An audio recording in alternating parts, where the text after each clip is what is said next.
Okay. We're going to call to order the Board of Commissioners meeting of February 9th, 2023. It is 9 o'clock. And please join me in the pledge. I pledge allegiance to the flag of the United States of America and to the republic for which it stands, one nation, under God, indivisible, with liberty and justice for all.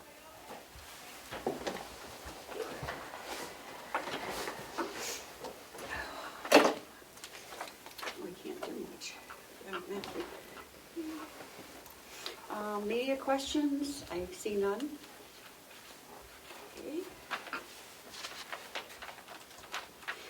Approval of the minutes for January 30th. Or would you rather wait for Matthew, or? Those are okay, those, we were waiting, oh yes, you need Matthew because we couldn't do him last week because we needed, You were gone. I can't vote on them, Okay. so it needs to be you and Commissioner Platch. And the ones for, Last week would need to be me and Commissioner Platch Yep, because you were. I wasn't here. Right, so. okay. Let's get through that. Okay, the manifest approval for accounts payable for February 1st was $870,099.99. And for payroll for February 3rd, it was $225,606.51. Okay, what are we gonna? Hale's location. I have several things for Hale's location. Matthew, where are you?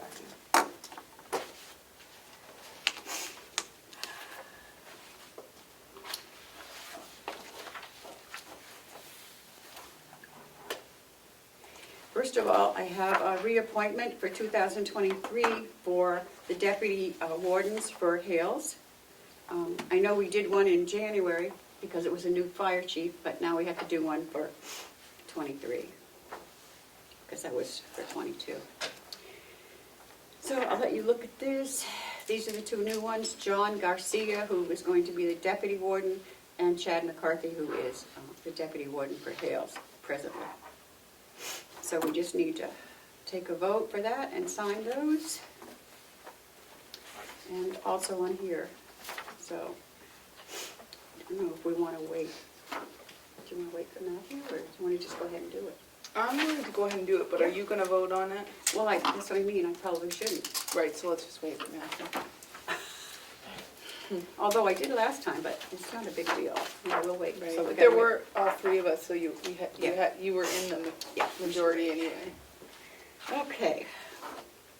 These are just deposits that Joe has to sign. Just like that. Okay. And we do have to go over their budget because we have not Sure. approved that. I guess we should wait for Matthew on that, or you want to look at it? Let's do it. Okay, take a look at Pretty it. self-explanatory, Yep. and we've reviewed it Yep. in the process several times, Jim. So we just have to vote to approve that so it can go to the delegation.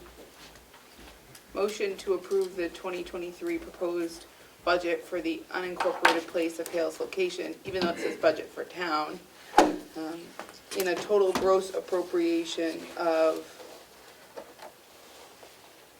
is it the Yes. $287,890? I would second that. Okay. So all those in favor, say aye. Aye. Okay, so that's done. And then we have to sign the MS 636. That has to go in with that, if you want to take a look at that. And I will give this one. And then we have the MS 26 for the school. And so I will let Matthew take a look at that. And we can switch them around.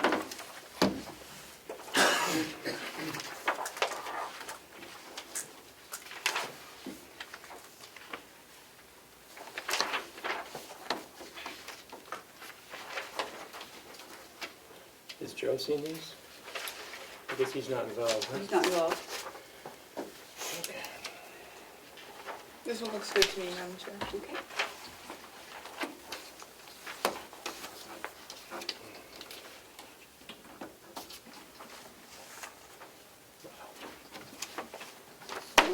Have they set the date of their annual meeting? Here. No. It's usually in In the fall, October, isn't it? yeah. Right, because Yeah. you say they're due 20 days after the annual meeting. Oh, go ahead. The annual meeting is technically the meeting of the delegation after the delegation Right. votes to approve. So in a town, it would be after town meeting, Yep. because Well, I that's the didn't think the legislative. delegation had anything to do with Hales. Yeah, They don't. Denise has been corrected that the delegation needs to approve their budget Yes. as well. They have to approve it. We were under the impression that they didn't, and they never really have, but they, Oh, terrific. Yeah. I'd have to see. the Well, then we don't statute. have to worry too closely, because it's them, it's their show. This is not right. okay. The school wants a lot. I saw Albany pulled out of the town of the school. They're talking about Talking about it. They're talking about it? Yeah, I don't think they have that. I think it has to be a, okay, I'll take a motion to accept and be able to sign the MS 636 for Hales location. Motion, move we accept and sign the MS for Hales location, the MS 636 for Hales location. Seconded? All those in favor say aye. Aye. Aye. And I'll Should I also, start signing? yeah, take a motion to accept the MS 26 also. I move we accept the MS 26 for Hales location as well and sign it. In a second. Seconded. All those in favor say aye. Aye. Aye. Are these going back to you now? Yep. Are we opening bids today? Yes. Good.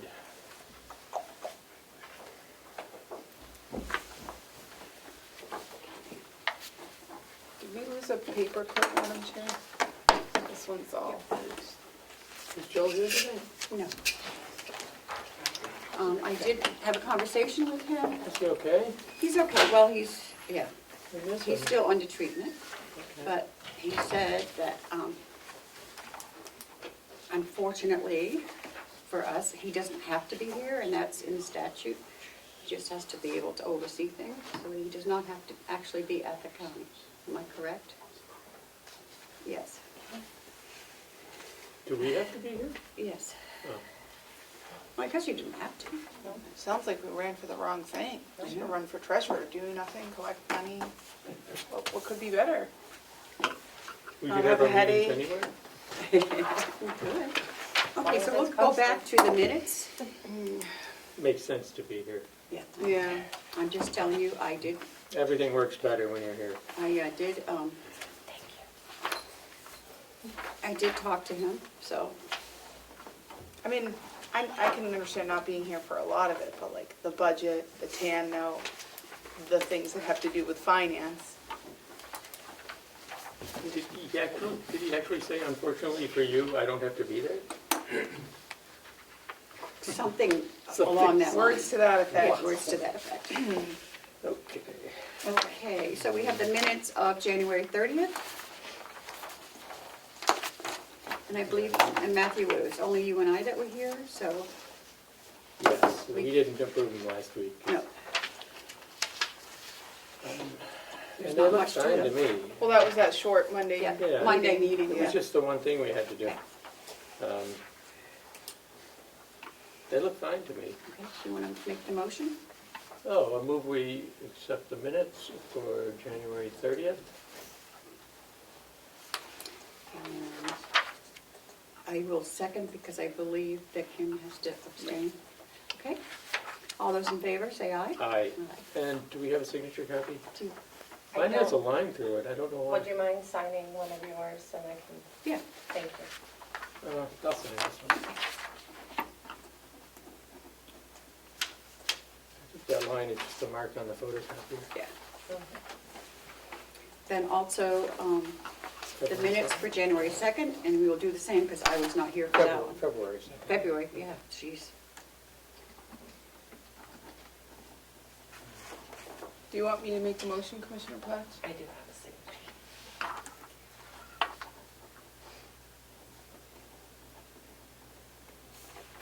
Is that one from Melissa? Thank you.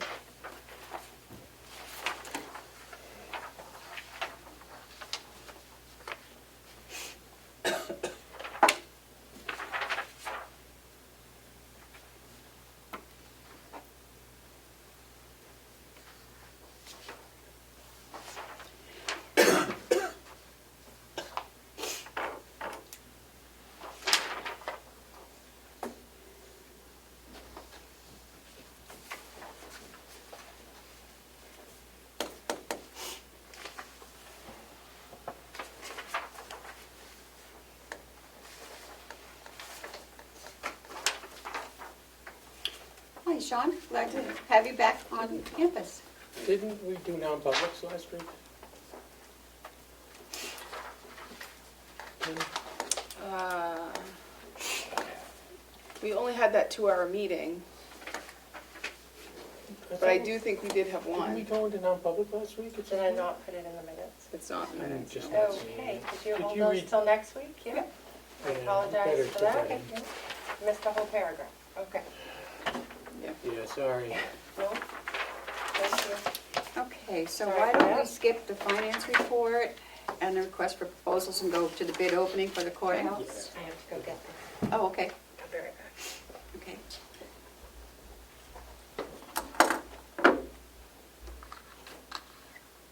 How was your convention, Sean? The conference was very nice. Yep. Very well, got a lot out of it. A few things I'm actually starting to put together to try to implement back at our facility, so it was very beneficial. Very beneficial. Do we have anything else we can do quickly while she's doing that? I don't see anything. Did open the bids, oh, that's There- what. You went to get them. How about the RFP for request for proposals? You guys already looked at that, right? Yeah, and the problem was, and I don't see that it's been cured, it still doesn't have the language about how many copies they're supposed to send. So under this, they'll send one copy, which will go down to the registrar, and there won't be one for the office or my comment last week was, I don't understand why the RFP doesn't have the boilerplate language that's standard to the county that means the number of copies. So there's a new letter attached to it, but it still doesn't.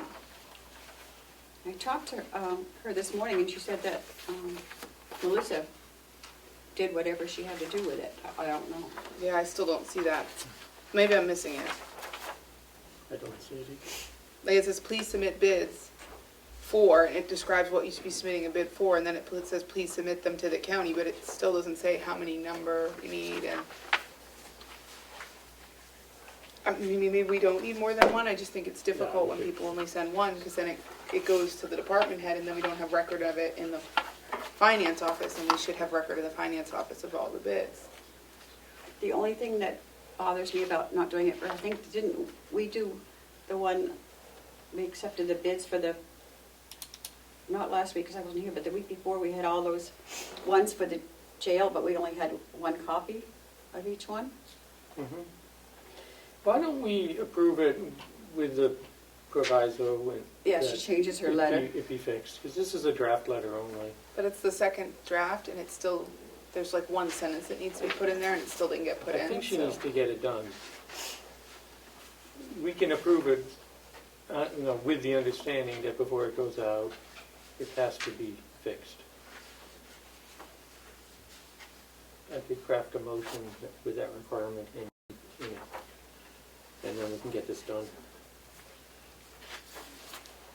And if I might, how many copies would you? Do we want 3 originals? Original and 2 copies? Is that the standard, I thought? That's how we usually get it. We haven't been consistent in our RFPs with that requirement, so we should But probably, so the probably, thing is copy that there's for going to the- be I would one, say the original and 3 copies would be sufficient. that would be fine. It's just, we need one in our office, and she's going to need. So, move we accept this with the understanding that it needs to be revised to require an original and 3 before it's released publicly. Seconded. All those in favor, say aye. Do we have an RFP policy? We have a competitive bid policy, it doesn't spell out exactly what would be in the RFP or what should be included. So We should revisit we can that. work on a standardized form and that people can copy onto their own letterhead. So, yeah. Okay. Do we have another one for her, or is this the same letter? It was a letter with a draft RFP, and then Was it last week? Yeah, I think that's the letter from The last commissioners week. approved spending money from her equipment account Okay. also. That was the other request, but that's been approved. And I think the delegation approved that as well. They will on Friday. Okay, This they is the haven't- second ask to spend from that account. Oh, Yeah. Do you want to do these now, Madam Yeah. Chair? So we will go into the, what are we doing first? The request for Carroll County Courthouse, is that what we're doing first? Yeah. So these all appear to be the same, Madam Chair, Okay. and then there's one. So Okay. I don't know how you want to open it. Oh, here, let me have this, and you open one of those. Okay. That's fine. oh, this one's like sealed. Well, They're here, bids, they're all You can- sealed. let me- This look is at- from Bluebird. look at it. Commissioner Platt can look at that one. Yeah, if you want to look at this one after. One of the representatives here from one of the bidders, I think. Do you need a letter opener? Yep, got it. Really tight.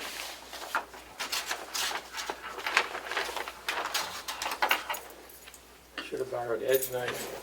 Let's get the better one.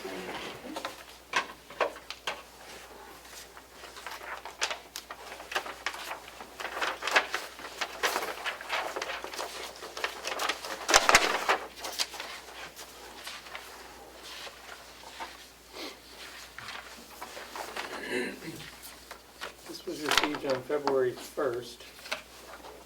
What day would they due? Should know the answer off the top of my I think head. it was last week sometime. It was the 1st of February, last Wednesday. That's when they were due? Okay. They just held the opening so you can all be here.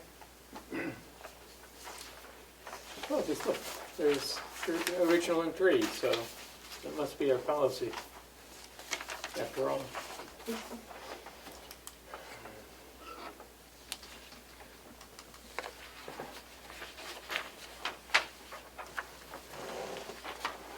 Well, let's see.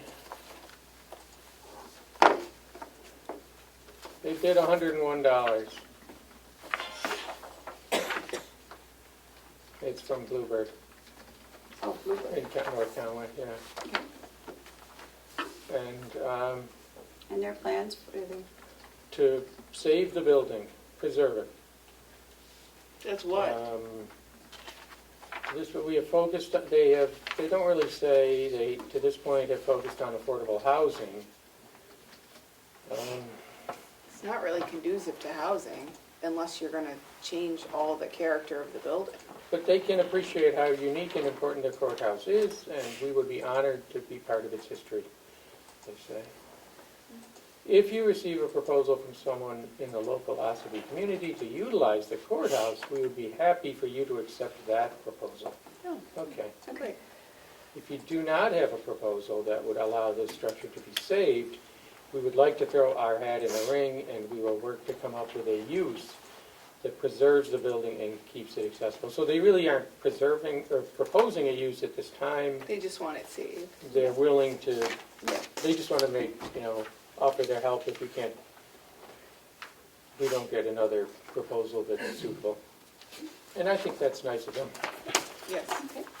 So it's really not a bid that complies with the requirements, it's just an indication that they'd love to see Help the us building save the saved, building. yeah. So that's helpful. Kim, would you like to read the other one? So the other one is a bid from North Star Academy, a chartered public school. So I'm going to go out on a limb and say they'd use the building as a school. I think they have somebody here. Yes. The vision of the old courthouse is a K through 12 grade charter school that specializes in law. They propose to purchase the old courthouse on similar terms as to what was offered to the Historical Society. So the purchase price would be $1, and there would be a reversionary clause that says ownership would revert to Carroll County if the building and property or portion of is not improved for use and ultimately used as a charter school for any meaningful period of time within the next 5 years. Following that date, the revision clause would no longer be operative. So it's a 5-year revision clause. And they'd like to close within 90 days. It looks like this bid is responsive to the RFP. Yeah, it has a multitude of supporting documentation, so it looks like it has Wow, we even have law firms involved. proof of their government status through the IRS, IRS. certificate of their charter authorization through the state, the application with all of their details, that when they were awarded their charter through the state, more documentation on their charter, and it looks like the proof of financial resources and stability. Or that's what I'm calling it, it's certain financial documents. It looks like they'll preserve the courtroom as well to utilize as part of their curriculum. Right? Oh, yeah. Yeah. that's Very good. exciting. Damon, you missed it. You missed it, Damon. Should we back up and do it again? I can't do it again. Can't do it again? We could give him a rehash. Thank you. We just opened the bids for the old courthouse. I was hoping I'd get here for that. And so how's it going? We ended up with 2 responses. The first was a bid, well, it was a response from Bluebird. It really wasn't a bid. You know Bluebird in Right. North Conway, they've done affordable, the workforce housing. It's I more guess. than that. They've turned But- historical buildings into workforce housing in Yeah. Conway. Their main mission is to save beautiful old buildings and turn them into something useful. So they sent us a letter basically saying if we couldn't find a use, they would pay us and take it off our hands, and they would continue looking for a use, because it's not really suitable for their main focus, which is housing, because of the way the building's laid out. But the letter also said if somebody else had an idea for how it could be used, they would support that. They just want to see the building saved, was the essence of the letter. We spent a lot of time over there with them. They toured it, and Yeah. they tried to think of a way to do it. But it really wasn't a responsive bid, it's just, they want to help out. We did get a responsive bid from North Star Academy. It looks like it meets all the requirements, but we'll have to, Give them to Bob to yeah, and go over. I think there's only a single bid, we can move forward pretty quickly, Yes. as long as it complies. So, there's a delegation meeting tomorrow, right? Tomorrow. Yeah. Do we need to take a vote on accepting this RFP? Does Bob want to look at it first? He's our buildings guy. I'm a facilities guy. I think this falls out of the scope of what I would look at. I think this is a decision that's between you and the delegation. Okay. Well, we haven't, we have to reach an agreement, and haven't read this letter. I think we need to review the terms, but, Well, we could I think it'd be continue on with our tentatively- meeting and revisit it by the end. yeah, I think we could, I don't know why we wouldn't accept it unless there's something in these terms. It looks like a pretty formal proposal. I think the only significant change from the deal we had with the Historical Society is their revision interest was forever. This one is for 5 years, but the Historical Society put no money into the building. These people would be putting, I would think, $1 million or some, lots of money into the building, so their reversion interest is only for 5 years. That seems fair to me. If they're gonna dump a bunch of money into the building, the county shouldn't keep the reversionary interest like we did. So I think that's the only material change I see in that. I don't think we want the building back again, do we? I'm shaking his head no. No, we don't want it back, but we want also the don't want building it to be saved and destroyed. used, but we don't want to have it sitting there, because we're not going to use it. But we certainly don't want it knocked down. It's a beautiful historical building. That's why there's a reversionary interest for 5 years. Are the responses public? Like something I could get a hold of? Yeah.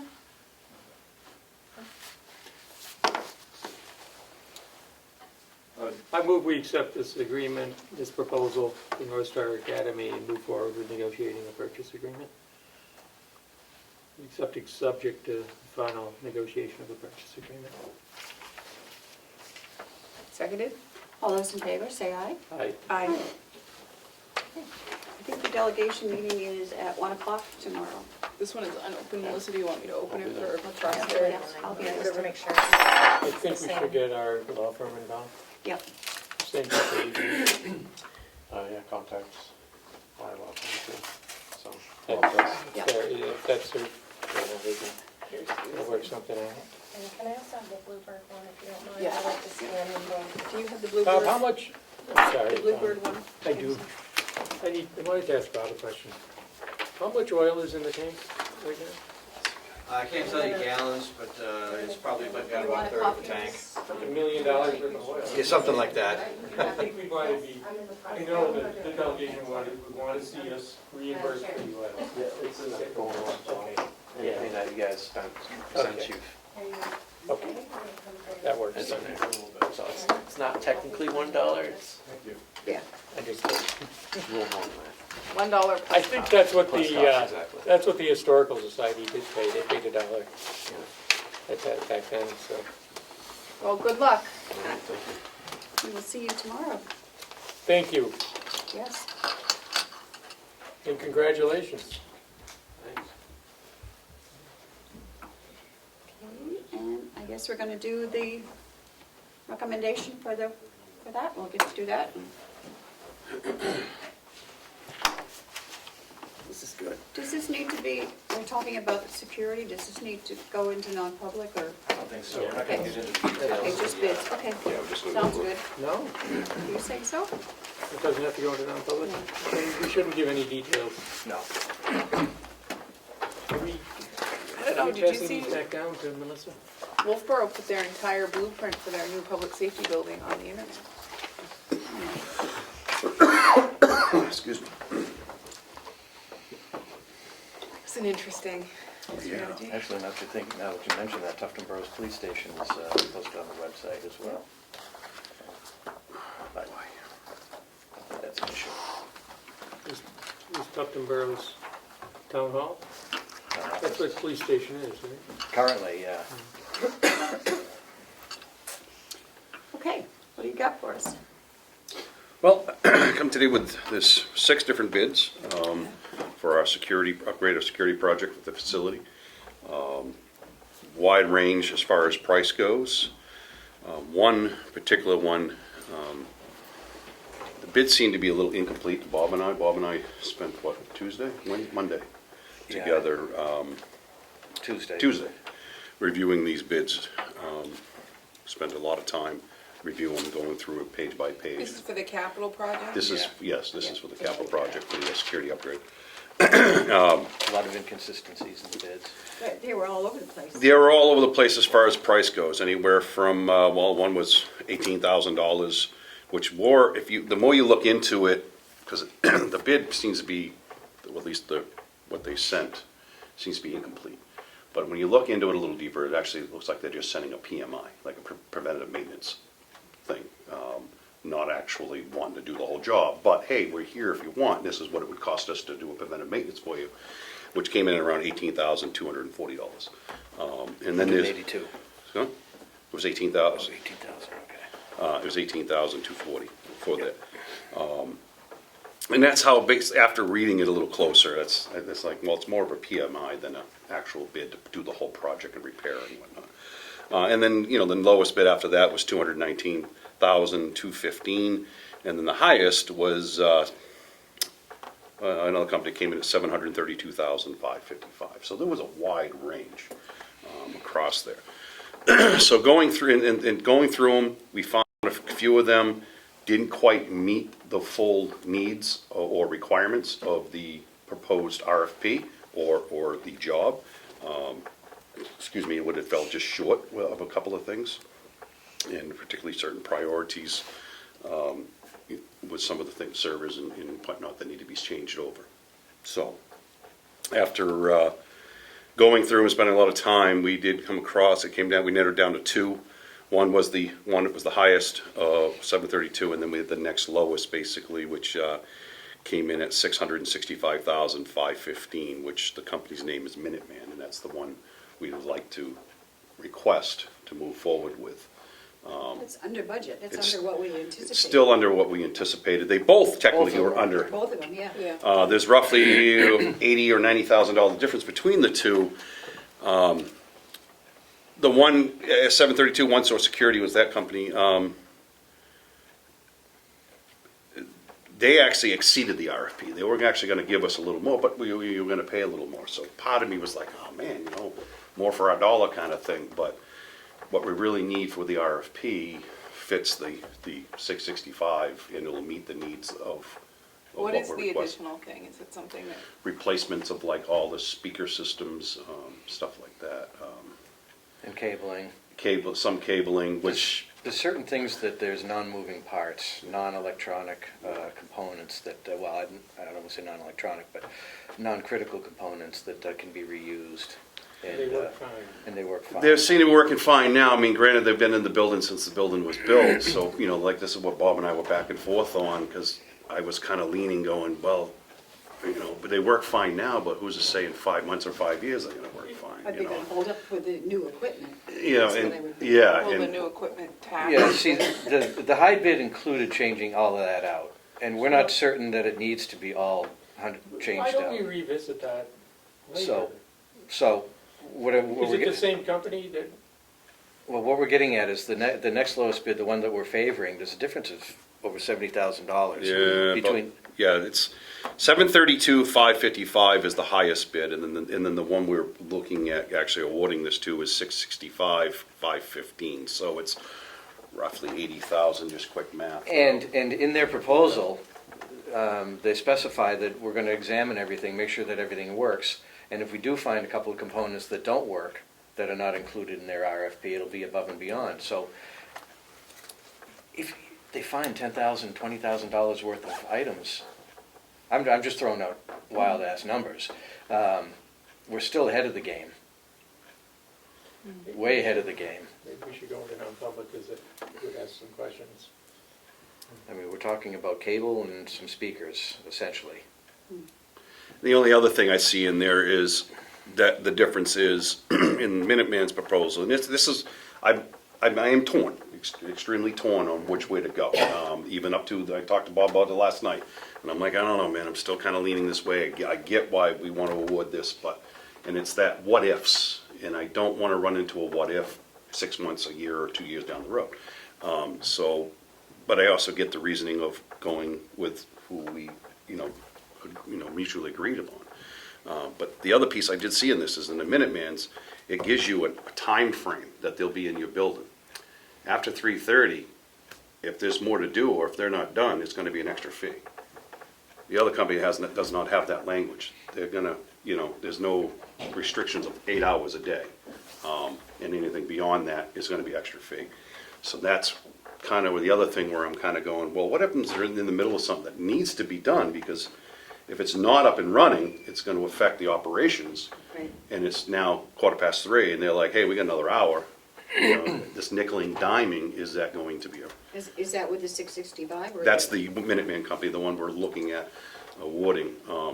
These are the only couple things that my little hiccups, they meet.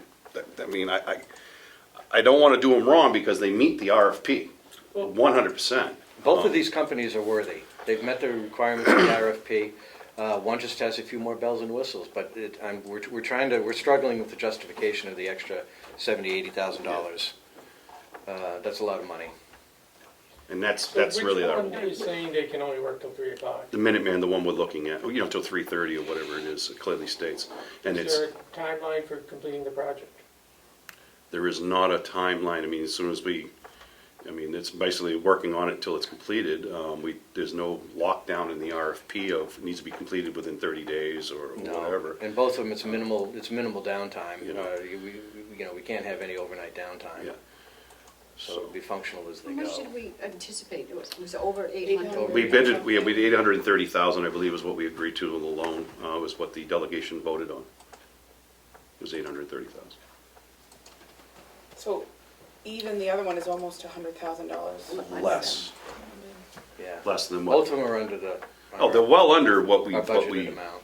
budgeted it for, or was approved for, I should say. Have we used either one of these companies before? Yeah, One Source did the cameras in this building, and they've done some work at the jail. No, No? One Source did not. I just called them over because we- they'd done work here. Yeah, They did the cameras. they came over when we had the initial issue. I reached out to companies around, come in and say, hey, can you come take a look at what my problem is? They were the company that came out and took a look and said, hey, this is what got the ball rolling, basically. This is what your issues are, this is what you're going to need. One Source. Was One Source, yeah. And that's- They've already looked at the wiring and everything. They all have. Oh, everybody did. Everybody came out and did a walkthrough visit of what we needed and sit down talks and all that. Every one of them did.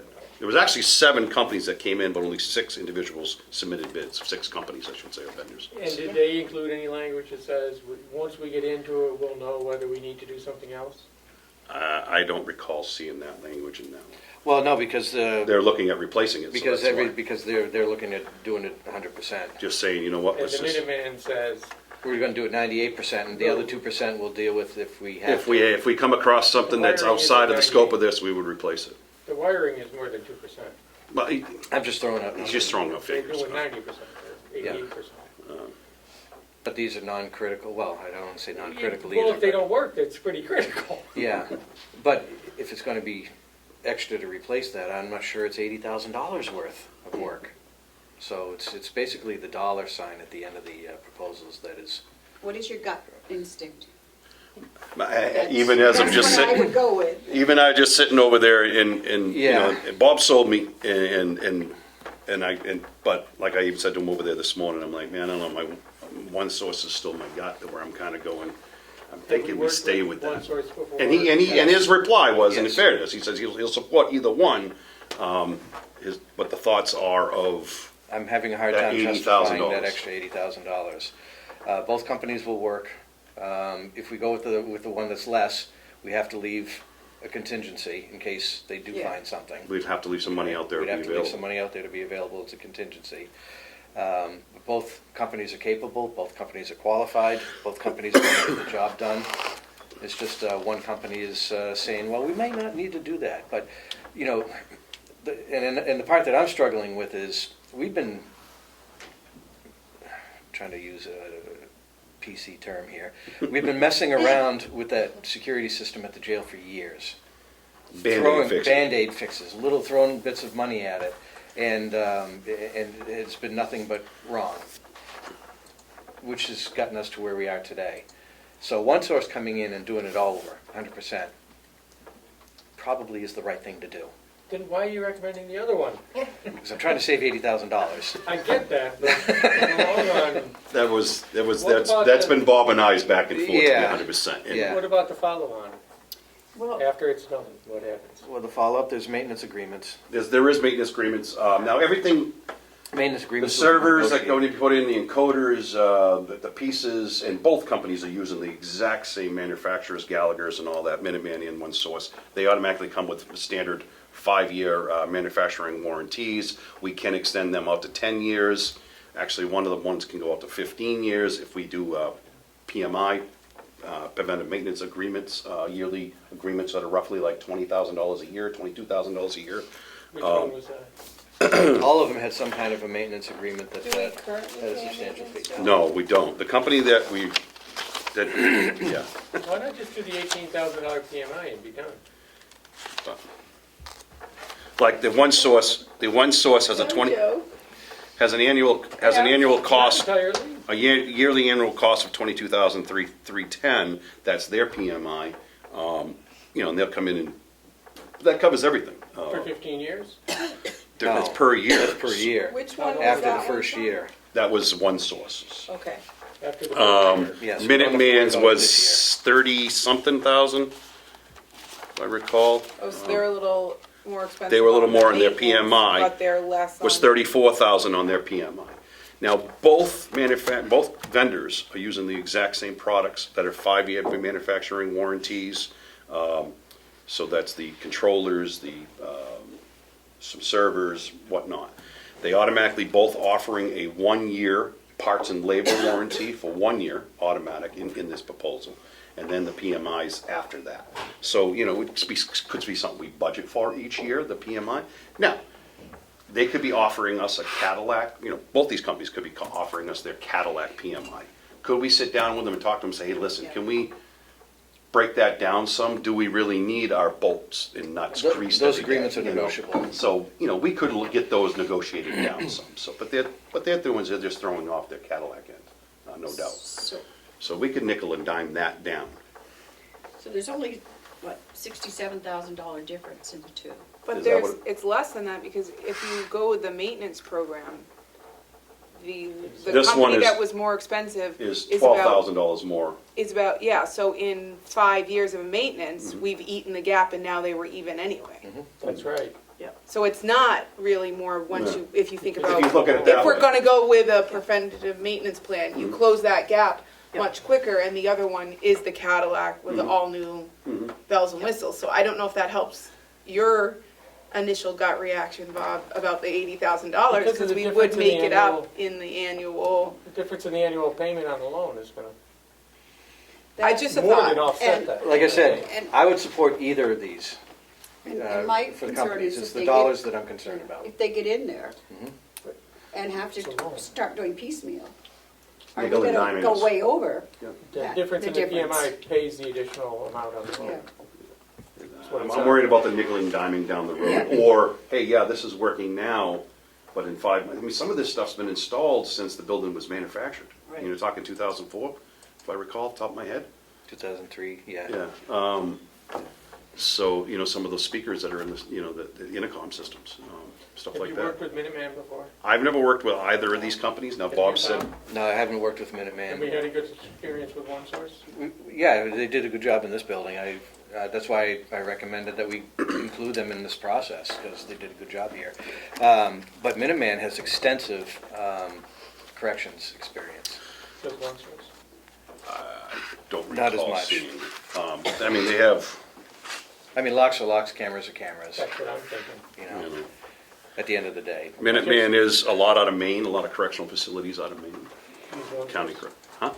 But OneSource, it didn't show a lot of experience with correctional facilities, but Is security. OneSource a local They're company? New Yes, Hampshire. the New Hampshire, Manchester area, Merrimack, Minuteman? Nashua. Merrimack, Is Nashua it area. Maine? Maine, Saco, Maine, and Manchester, they have officers out of 2 different areas. Minuteman has So they're all both about the same. They're both guaranteed response time, 24/7 response, reliability, 365, no cost, remoting in, if they can remote in to try to fix something, they can with no cost.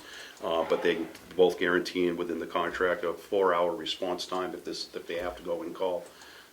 So a lot of it, kind of they mirrored one another in a lot of, even the same parts. It's just, this one was like, you know what? We're gonna give you the extra, Well, take this and replace these. And the superintendent is the one that's going to be dealing with this company and managing the system, not me. It's not something that I'm going to be managing. So his recommendation is He's recommending the what OneSource. he's leaning towards OneSource, yes. My gut is more with It's just OneSource. that having had the good It just happens to experience, be the high I think bid. That's it. We need, there's a justification for going with one vendor you know and have Mhm. had a good experience. I'm sorry. I agree that Well, I cameras are cameras. If the lower bid had to do some extra things, so if they found a couple of things, that might go up, maybe it's $10,000, $20,000. Then know. with the maintenance fees on the back end, you're really ending up the same cost-wise. So I think, doesn't that justify just changing everything so that there aren't hiccups? If you Down the if you road. look out 5 years, it'd be a wash. That's what I'm thinking. So that justifies the higher bid being the more appropriate bid, because it also, if you changed all the wires, you have less of a chance of downtime to the jail and needing people to come out, and that's a consideration. If the system's brand new, hopefully you don't need people to come out, versus if you go with the company that's not gonna replace everything, and then one of those pieces does fail and they have to come out, you do have downtime or risk, or, just Liability. something the jail has to think about or logistically plan for, versus the other one. And if it is gonna be a wash in 5 years, then there isn't really a financial. What's the term on the loan? It's a 10-year loan, if I recall, Yeah, what Bonnie 10 spoke year. of. You're looking at a small difference and every year. Well, and virtually none with the maintenance If requirement. this was a one-year payout, We just 70,000 budgeted yearly for the would mean a lot more. PMI. Yeah, we just put that in the budget, yeah. Well, I wonder if, Yeah.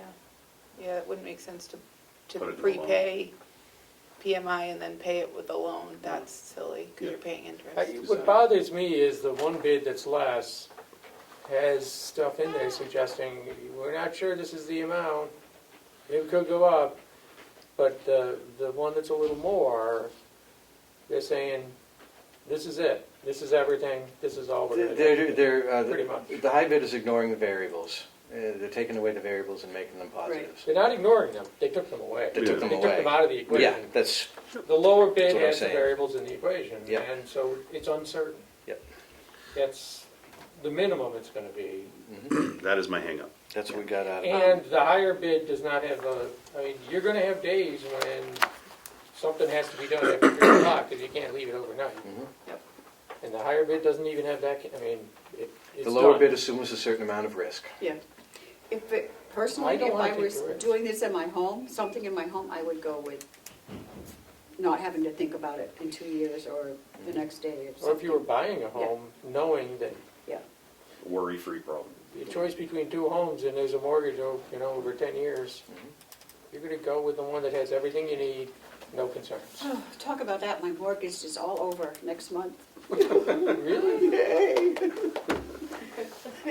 Kim's still paying her student loans. I will be until my kids are in college, and then I'll be paying theirs. I'll never be student loan free. So, it's totally up Uh, to you guys as far as I'm concerned. I would, with this conversation and ratifying everything out a little bit for a lot further, I would feel much more comfortable and sleep better, more at night, better at night rather, to go with one source in that case. And Bob, you're totally okay with that? Absolutely.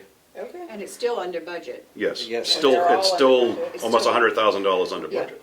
I would So- too, and it really helps having Yeah. had the experience with one source. I'm sorry. Yep.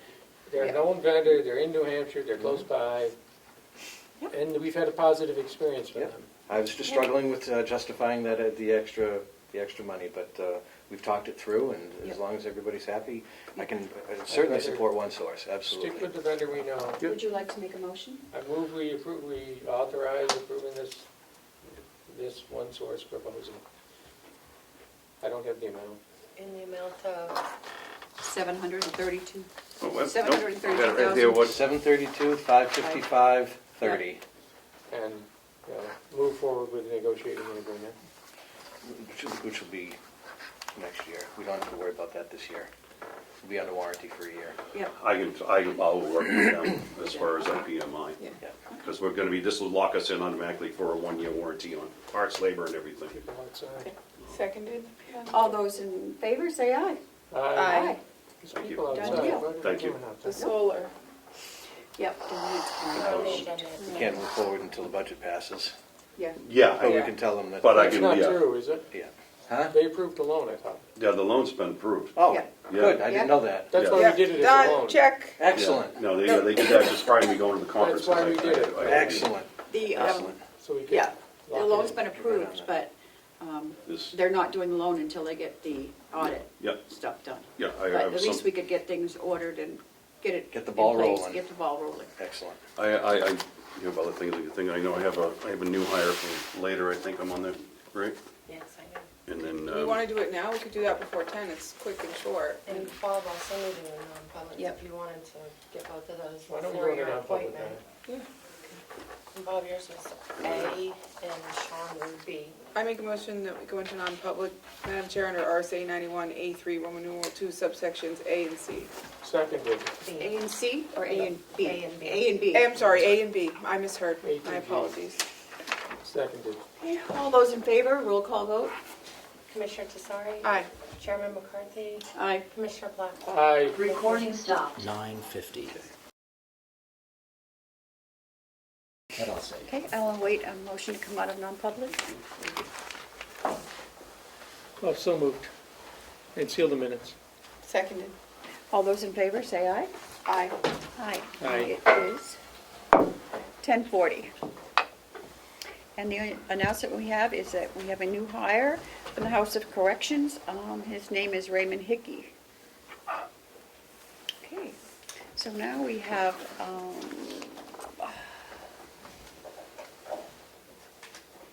looking for a name. Mark? Yes. Okay. Would you just introduce yourself to the public and while Sure. you're here? My name is Mark Longley. I'm from Sandwich. And may I approach the bench? Sure. Here's some contact information for each of you and Melissa. And I'd like to thank Melissa and the commissioners for giving us the opportunity to speak today. And so who are we and why are we here? We're, in a nutshell, we're here to review some of the changes in the solar market during the last couple of years. That is since you last looked at solar installation here for the county. And how our states, counties, and towns are taking advantage of this really good environment for using the power of the sun to install installations around Madam Chair, the state. could I ask that everyone just introduce themselves real quick? Yep. Okay. Okay, I was going to introduce Oh, Yes. okay, Yeah, I didn't mean yeah, to that was- interrupt. Yep. Sure. Okay.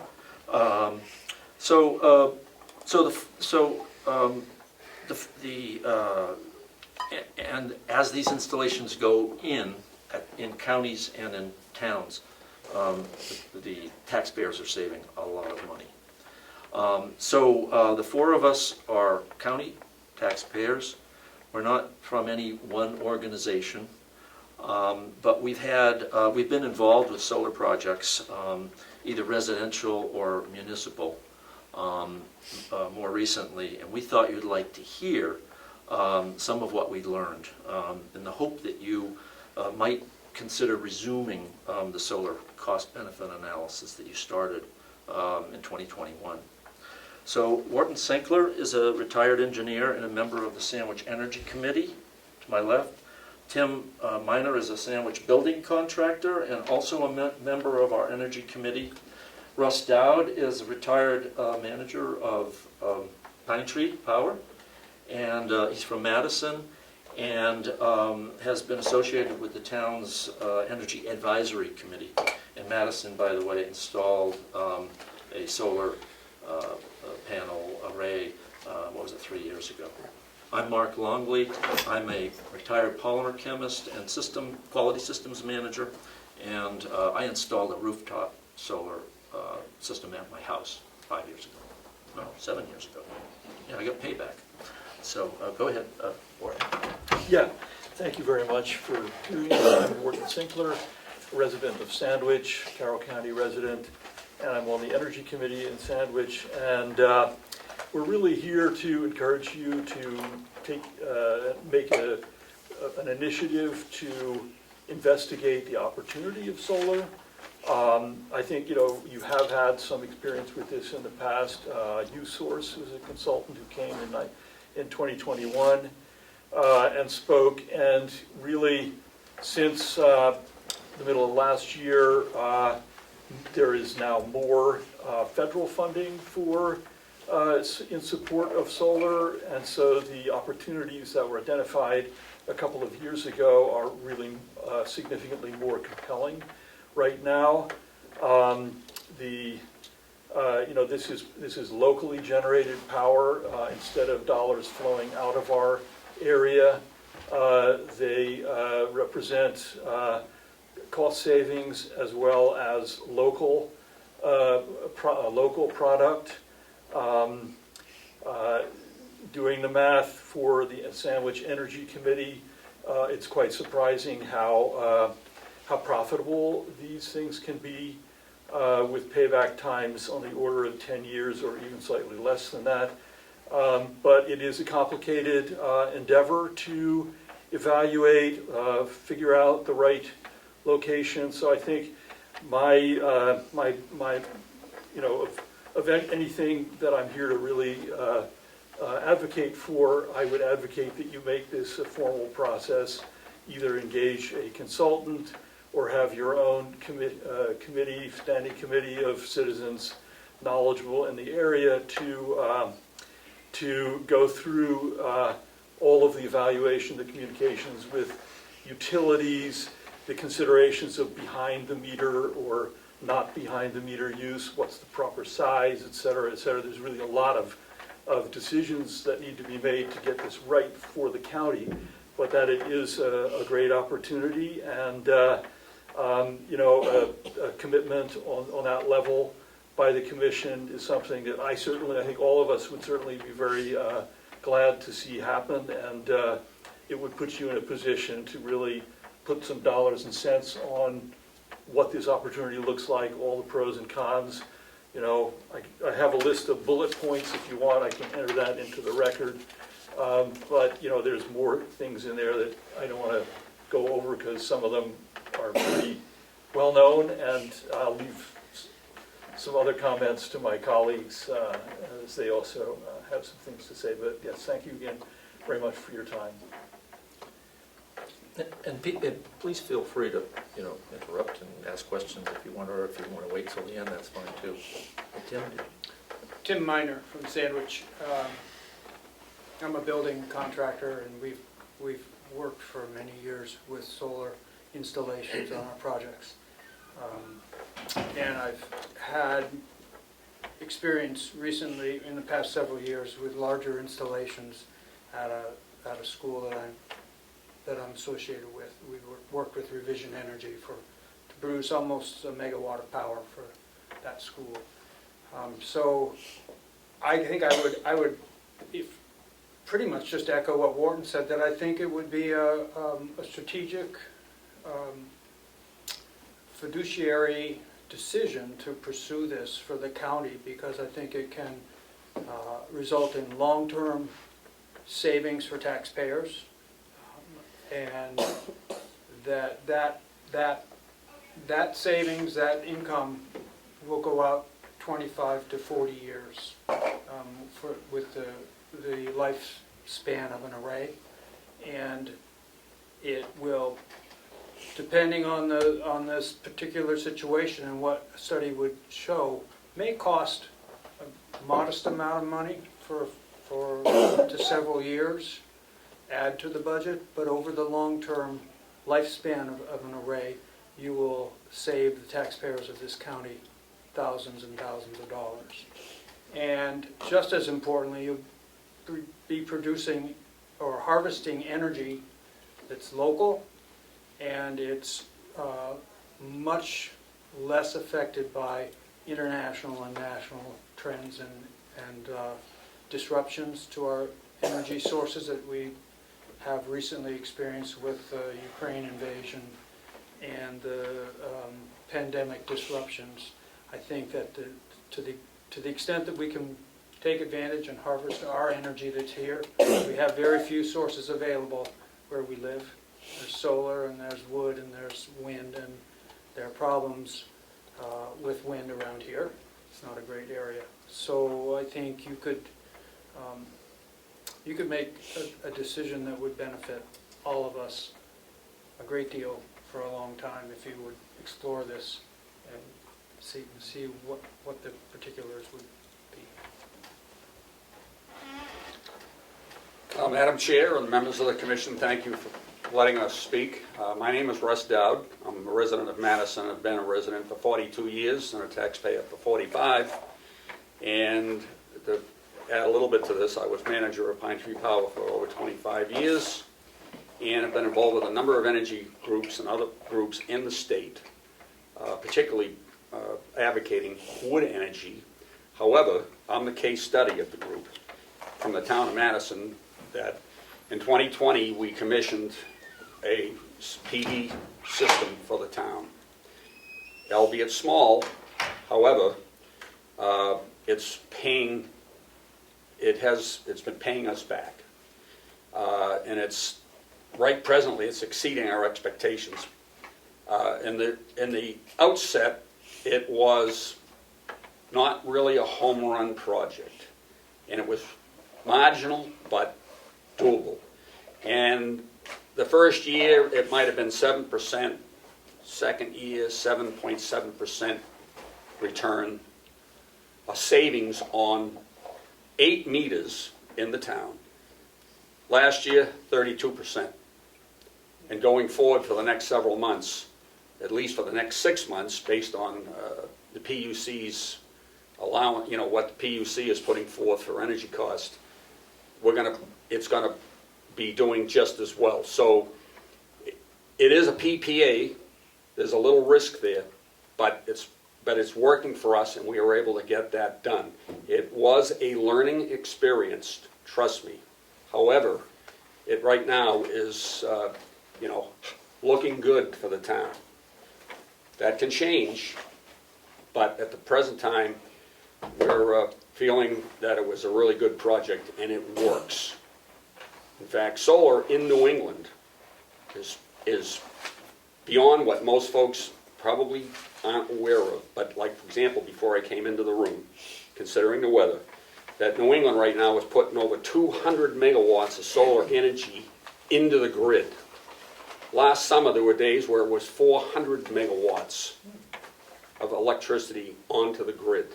And that's what they know about and can measure, notwithstanding probably some of the smaller projects that some of the other members of our group have on their houses.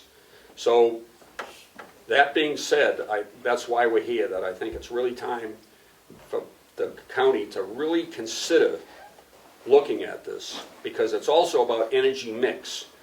And I've been around in this organization, other organizations, long enough to know that, for example, you folks, and I don't know if it's operating right now, you have a big pellet heating system. It operates. Yeah, and at one point in time, that went on sort of the back burner as a result of that you really got a really excellent price on propane for several years. I don't know where that is right now. And on top of that, as I also understand it, that you folks of the county actually has had a contract with Siemens Energy that about 5 years ago did a complete energy survey of the county complex, and actually, I'm assuming, from what I understand, it worked out really well and changed lighting and a lot of other control systems. So at the same time, I don't know what the bottom line on that actually shook out to be. However, I am aware of the fact that, because actually our energy committee was looking even to help SAU 13 out, to go and have somebody like Siemens come in and assess all of the school buildings to see what we could do. However, that didn't work out particularly well. It was, not everybody was on board with that. However, it would be interesting, maybe Bob might be able to. Siemens has done a great job. Yeah. They've been real helpful here. Right. So that being said, Real happy. moving on to the next step in this process, which is why we're here, that thinking that the county should really consider, looking at a solar installation, because it's about energy mix once again also. Yes. I have just one Yeah. more part. If we've got a couple of minutes, I think, if it's okay. Russ mentioned a PPA, that's a power purchase agreement, and normally you either wholly own it or a third party owns it and you lease the power. And it's much more advisable, I think, these days for a municipality to own the system outright. But in preparation for speaking with you today, I thought you might want to know how a couple of other counties have approached the solar market. And so I interviewed the facilities manager and the financial manager at Rockingham County and at Belknap County, and I just have a few statistics if you'd like. Yes. And it's nice to know what the Joneses are doing out there. And I did put their contact names and numbers if you all want to follow up, because I probably don't have all the answers for these counties, what these counties are doing. And so at Rockingham County, it's the second most populous county. There's 37 towns in Rockingham County, including Portsmouth, Derry, Rye, and Londonderry. They have 90, can you imagine, 90 delegates in the delegation, 90 reps in the delegation. Imagine getting all them together for a meeting. No, thank you. No, thank you. You have trouble getting 15 to come in, right? But they had a very good relationship, the Although maybe it would commissioners. dilute the vote, so maybe you do want 90. Sorry. Well, what's interesting is that the commissioners didn't really need the support of the delegation because it was paid outright with a budget item, through ARPA funds, through, there's no bonds. Did they get an ARPA? Yeah, like 5 times what we got. It was in our original ARPA proposal. And I don't know whether, when that sunsets or what's available. But they, of course, one of the big changes in the last couple of years is through the IRA, the feds are providing 30% discounts right off the top for the installation. And up to 40% if you're using US produced panels, although there's a problem with that right now. But yeah, and that might have to wait a while. In fact, if we start really moving on this next year, maybe that will be open again. But Belknap County actually secured US panels, and they're getting a 40% off the top. There's Department of Energy grants. There's RECs, which are renewable energy credits for the amount of electricity that you produce through solar, and that's provided back every year, up to $100,000 according to Rockingham, through these RECs. Their payback time is 8 to 10 years. They didn't hire a consultant, but rather they formed a 4-person committee to manage the product, including vetting the installers. And the committee was a commissioner, a finance manager, a delegation rep, and the HR director. And so they're breaking ground, actually, in the second quarter. They have a 4.5 megawatt system, and the panels take up 13.5 acres in a field, and the investment was $10 million. And as I said, it's all covered outside the budget. Of course, I think the delegation has to approve any funds that come in from the feds or the state. So their projections are saving $20 million over the next 25 years. That's $800,000 a year. And they originally were targeting an 8 megawatt system, but half of the land designated for these panels turned out to be wetlands, and they couldn't install it. So they had to cut it in half, essentially. Of course, with 940 acres here, I don't think that land will be a problem. It's 880, I think. Is it 880? 843. Plenty was the point, right, of that? Somebody sold off Around some nine- land we'll since just say I around last 900. looked. Okay.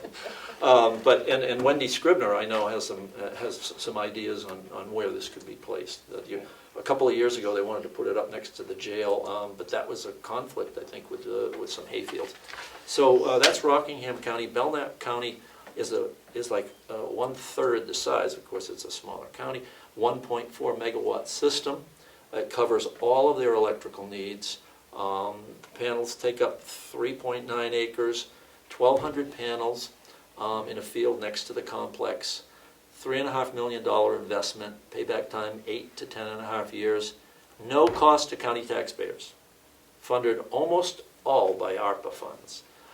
They expect to receive 40% off the top, as I said. And the saving to county taxpayers is $25,000 a month, or $300,000 a year. And their potential vendors are Novidium, they're looking at right now, are Novidium and Revision Energy. And they do have a contract, as I think we do right now. They have a contract with Eversource for their electricity for this year. But there is an exit clause, a cancellation clause. But there's a process that you need to go through. I don't know if we have that. We have a good contract right now. We're getting a good rate. Yeah, and that's through, I think, December of this year. So we have some time to work on that. Right. And they have decided to hire a solar consulting firm to help them shepherd the way through this whole process. But they think that they can get started, break ground this year. So anyway, whether you decide if you're interested in resuming the cost-benefit analysis, of course, you could call USource and have them sharpen their pencils and see what they come up with now, or form a committee, do it alone. But we wanted you to know that that we're available if you'd like to ask questions, or get maybe someone involved in this process. And I think that's what we had. I have a quick question. Yes. About PPA. When we first started looking at solar, PPA was required in order for us to take benefit of the government funds, because they couldn't give that rebate to a municipality. Right. Is that still the case? The IRA provides for nonprofits, municipalities to get the credit, the 30% or 40% credit. It's called a reimbursable tax credit. So it would be basically a direct cash payment after the fact for the 30% or 40%, whatever the case is. Okay. Doesn't mean that you wouldn't have to pay the full cost and wait for that to come back, which could take months. Yeah, but it's there. But it is available, and it changes the picture significantly. And you had talked about coming up with upfront costs or PPA. The PPA, I think, gives you the advantage that you can use your offset electrical costs to pay for the PPA, whereas if you pay for it up front, you can get the project done for less money overall, but your offset electrical costs are all yours. Mm-hmm. So Madison, at the time, and the landscape has changed, which is why we ended up with a PPA, because quite honestly, there was no upside relative to the fact that the municipality couldn't take advantages of any of the tax incentives and, or, depreciation or anything of that nature. Mm-hmm. So, plus the fact, I think it was gonna be difficult for the town to go to the taxpayers and get the cash to put the system in. So, but that landscape has changed. And the PPA, in my estimation right now, because of the fact that where we are in the end, it's risky. You're going to be getting into a PPA that's actually, I guarantee you, nobody's going to give you any deals on electric rates right now, because it's a seller's market. Interest rates are higher. The power companies are negotiating their purchase rates. Right. And, so in New England, right now, has been for the last number of years, over 50% of all electricity in New England has been generated by natural gas, followed by nuclear. Interestingly enough, and most folks may not be aware of this, the third leg of the stool for the last number of years has been renewables in New England, which is wood, trash, solar, and wind. And there have been times last summer, where solar actually was the number one renewable asset in ISO's portfolio of generation. Of course, needless to say, when the sun goes down, that's the end of that. Right. But however, it's all about energy mix. And, there's a lot of folks out there that were maybe not believers in solar a few years ago. But in my previous life, solar and renewables at one point in time was just a sliver of the pie chart. Now it's a big piece of the pie chart on renewables in New England. You said the problem with American panels right now is, I assume, is availability. Yes. Okay. Not in the panel itself, No. just in availability. And I don't know when that will change. Right. Might take a while. Right. That's all I And can. the IRA Well, may what be we've been helping. told is that the domestic production has all been allocated through 23. Maybe in 24, though, depends on when you get in line. But Right. basically, there's a high demand for them. Yeah. and when you get in line determines whether they're available. Market's controlling that right now. Okay. So we Yes, did you look may- at solar. you may Yes, ask a question, yeah. Thank you. We did, we have looked at solar, and I think we all supported the idea of solar. We'd love to see it happen. When we looked at it, we saw a 17-year break-even point for payback. I know that's coming down. So we should revisit, we talk about it often. We have roughly 900 acres here. It sounds like a lot of land. The land is largely, there's a lot of wetlands. There's a lot of very important habitat that we wouldn't want to touch. There's tree stands, that are valuable tree stands. There's hay fields that a lot of local farmers rely on, the hay that we sell. And I would say those fields, and there's the blueberries as well for the Boy Scouts. I would say those hay fields and blueberries are harvesting the sun's energy now. So we're doing that. We don't want to touch those. We have buildings, we could do rooftop installations, I would think. I don't think that's feasible. It's not feasible. There's not enough acreage on the roof to. And then we have the wells, where we probably could put solar. That would be a logical position. If I recall, you need about 2 acres per megawatt. Is that How many correct? acres are the wells? Do we have to protect around those wells, do you know? No. Okay. The system, No, but that'd be too far away. Would it be? Yeah, that'd be too far away to feed the grid. You'd want it close to the wires running down the street. So we don't, well, we have hundreds of acres here. Yeah, the fields around. Very the jail- limited where we could The fields put, around the jail would be ideal, and I think we'd need but some. those are hay. You'd have to give up some, That's- but you gotta look at It the becomes an financial- issue. What about the 5 acres on the other side? As long as if there's electric wires going by. That's like right there, or I don't know where we are, but it's like right next to The this electric wires go up behind the courthouse. But I think we need 5 to 6 acres to do so. We'd be looking at about 2.2 megawatts. That's our consumption for the county. When I spoke to Wendy about this, Wendy Scrivener about this, she was thinking that would be a good location, but she's, you know, she was just thinking Which would in be terms of good- land usage. Which would be a good location. It's up behind the But courthouse, anyways, I over think the it's a wells. good idea to have the discussion. Yeah. That's my humble opinion. If a committee were formed, you're indicating you all would be available to, if some of you would be available to serve on it. perhaps. I can't. Okay. At least There's answer some questions. Sure. There's time. And this is where I think USource was recommending that the panels be put in last time. That was is that a 2.5 megawatt system?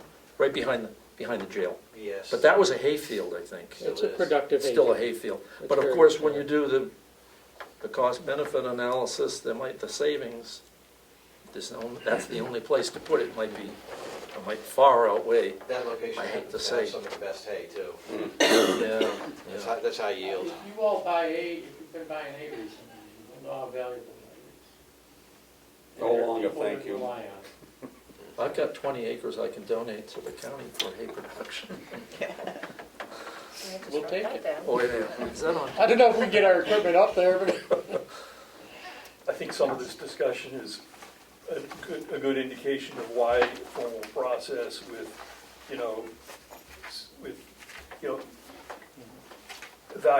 carefully evaluating the various options and the pros and cons, the costs and benefits, it would be a smart move at this point. how much acres do you need per megawatt? I think it's 2 2 per per megawatt. megawatt. Don't hold me to that. Well, Sounds about right. that's about right. At Belknap County, they have a 1.4 megawatt system over 3.9 acres. So There you go. that's close. And then Rockingham County was 4.5 megawatts, which is 3 times the size for 13.5 acres. So that's, yeah, just Just Sarah, you have a question? Mine's more of a comment. I know that multiple people mentioned it, and the county received $9.5 million in ARPA funding. When we originally set up a committee to look at the different uses for that funding, solar was in there, because we all agree it was a good idea. We were recently coming off the pitches from U-Source, we saw the benefit. It's still my position that I believe it would be. However, the water project that we have to do, because we're a water supplier to the county, is a utility. We are we do supply the water to the village, and we have several, I don't know, what is it, 50 customers? I don't remember the exact number, but that we supply, and we have to keep the water on for them. So the water system needed upgrades that those costs would have had to have been passed to the taxpayers. We would have either had to bond it and pass it along to everyone, or because rates wouldn't support just raising the cost of the water to do it. So we allocated some of the money to that. The trouble we've been finding is we can't keep pace with the other counties. So Rockingham got $20 million. Way more than that. I mean, it was. Oh, yeah, it was a lot.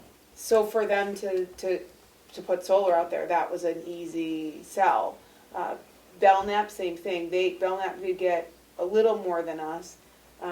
They did two major things. They dumped a lot of it into their employees and their general operating budget, and then the rest into solar, it sounds like.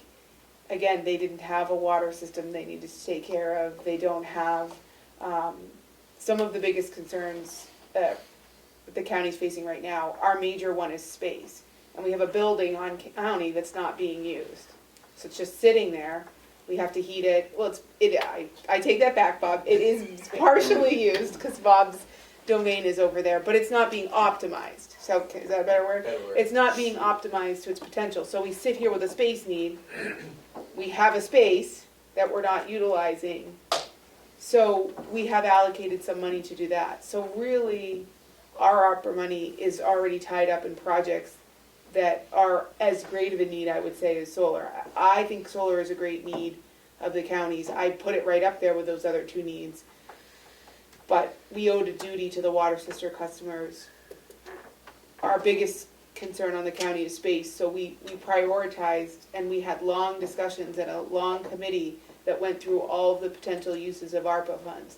So for me, the only way I think solar is realistically going to happen is if it's funded by something other than raising a bond and passing it through to the taxpayers. If it's, as Bob was suggesting, through an offset of our already budgeted energy cost, or through another grant or more federal funding, that could happen. But it's my personal position. I think it would be a hard sell to the delegation, and we're not the last stop, too. So we can put this committee together, and what we found is we put a big committee together, everybody invests their time, and then we go to the delegation, and they're like, no, why would we look at solar?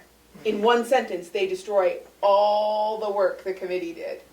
So before I would suggest we set up a committee, I would suggest pitching it to the delegation to see if they're even interested in, and getting a poll vote to see if they're even interested. Because if they're not, you all, whoever the commissioner is, if there's a commissioner on the committee, will have put all this time and resources into the committee, and then the delegation in 2 seconds will say they're not even going to entertain it. So people erroneously think we're the last stop for some of these decisions, and we would be if we had the ARPA funding. We could run around that process like Rockingham and Belknap did.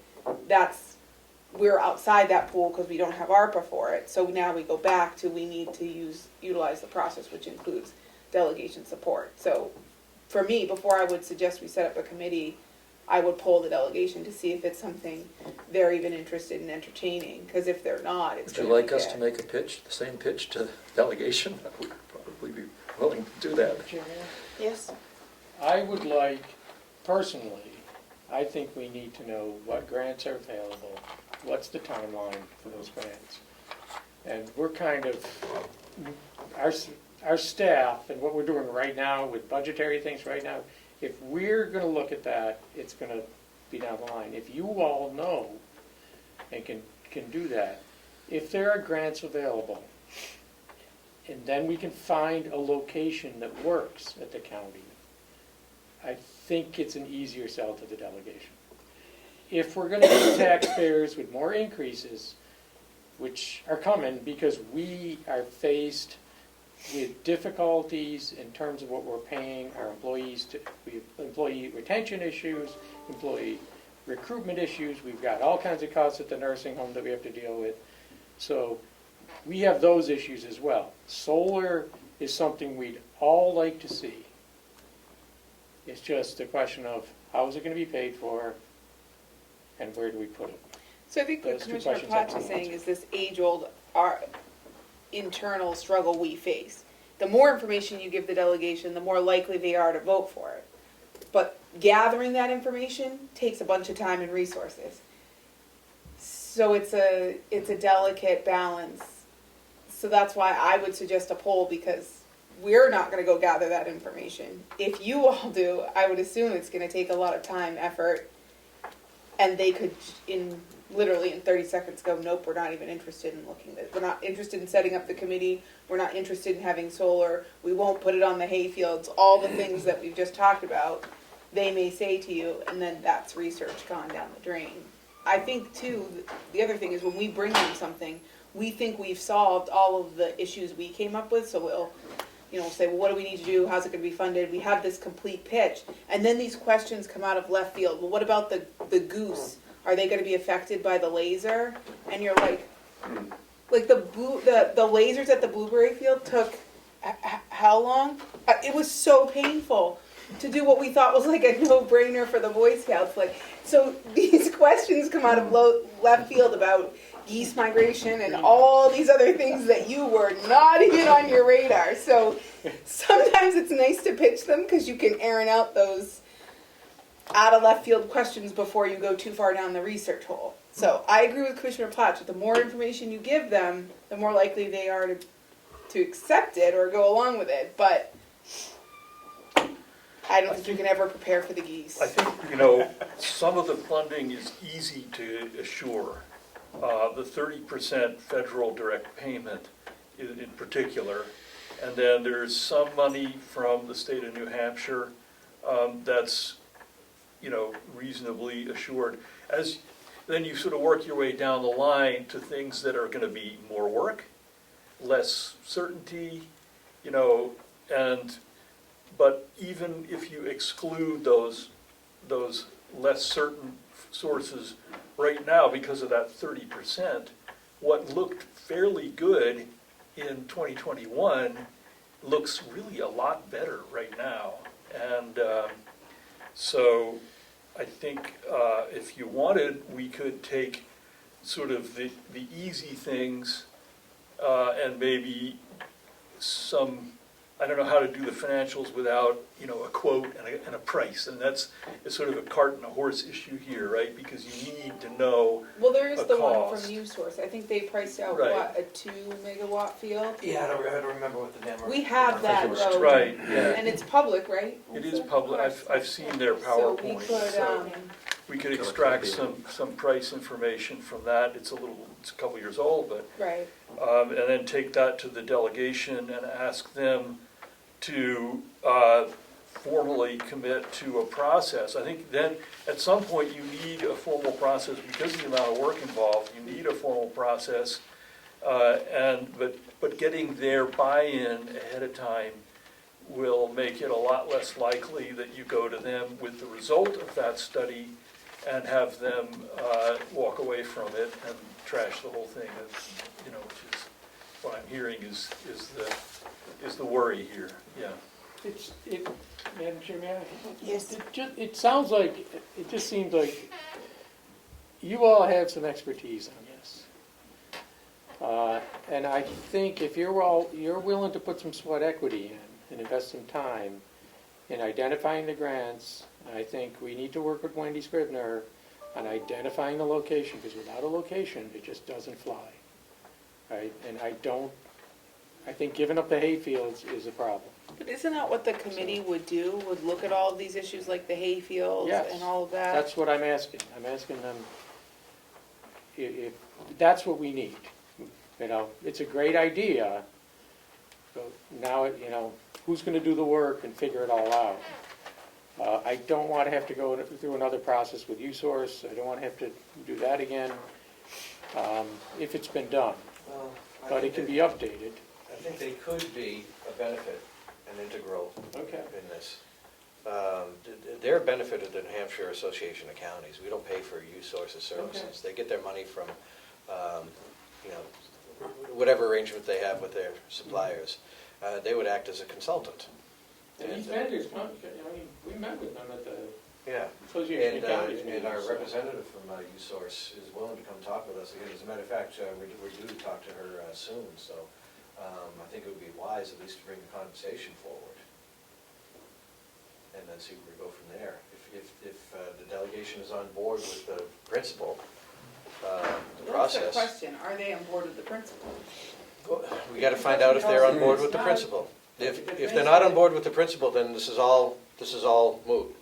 But if they're at least on board with the principal and they're willing to entertain it, I think you poll them to should do see it. if they're on board with the principle. If you have a majority that's on board with the principle, you set up the committee, which would include a delegation member, a commissioner, just like everyone else did, members of the public, The farm bond. you, farm, Bonnie, maybe pitches from the U-Source, and then the committee makes these recommendations and answers these questions. Maybe Wendy's on it because location is such a big deal for us, because our space around the county is utilized. Maybe if Wendy's, Scrivener's willing, you put that all together, and then formal pitches get made to us in the delegation when they're all done. But again, if you don't even know conceptually if they're on board with solar, then Be a waste of time, huge waste of time. you could end up talking about geese for 2 hours. Yes, sir.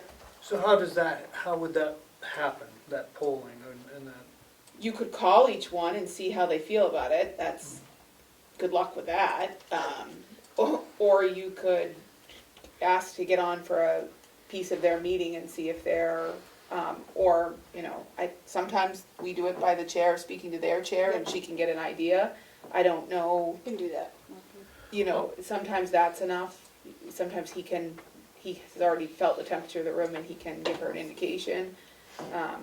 You know, sometimes what we do is poll him, and if the numbers aren't there, then we start calling reps and trying to change their mind through information. And so, you know, it's always an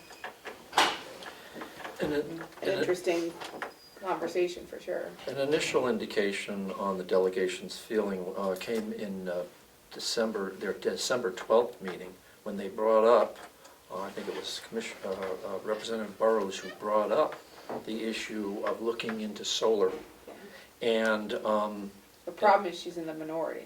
yeah, but That there doesn't- wasn't, there wasn't any pushback at that time. Right. It seemed like, everyone was fine to look into it, but, yeah. She did. It She wasn't brought it up. It wasn't a She asked- direct poll. I believe I answered the question saying, Yeah. of course we'll look at solar, we're always looking for good ideas. But we need a real proposal. I don't know if we're not, if it's funded with grants, I don't know that we need too much, it would be, I don't know what we need from the delegation, if it's being fully You want funded. funding from grants, but you also gotta remember that the electrical offset is could be part of the For sure. It's kind of, yeah. the cost. Even if there is financing involved, you gotta take a look at the source of electrical savings.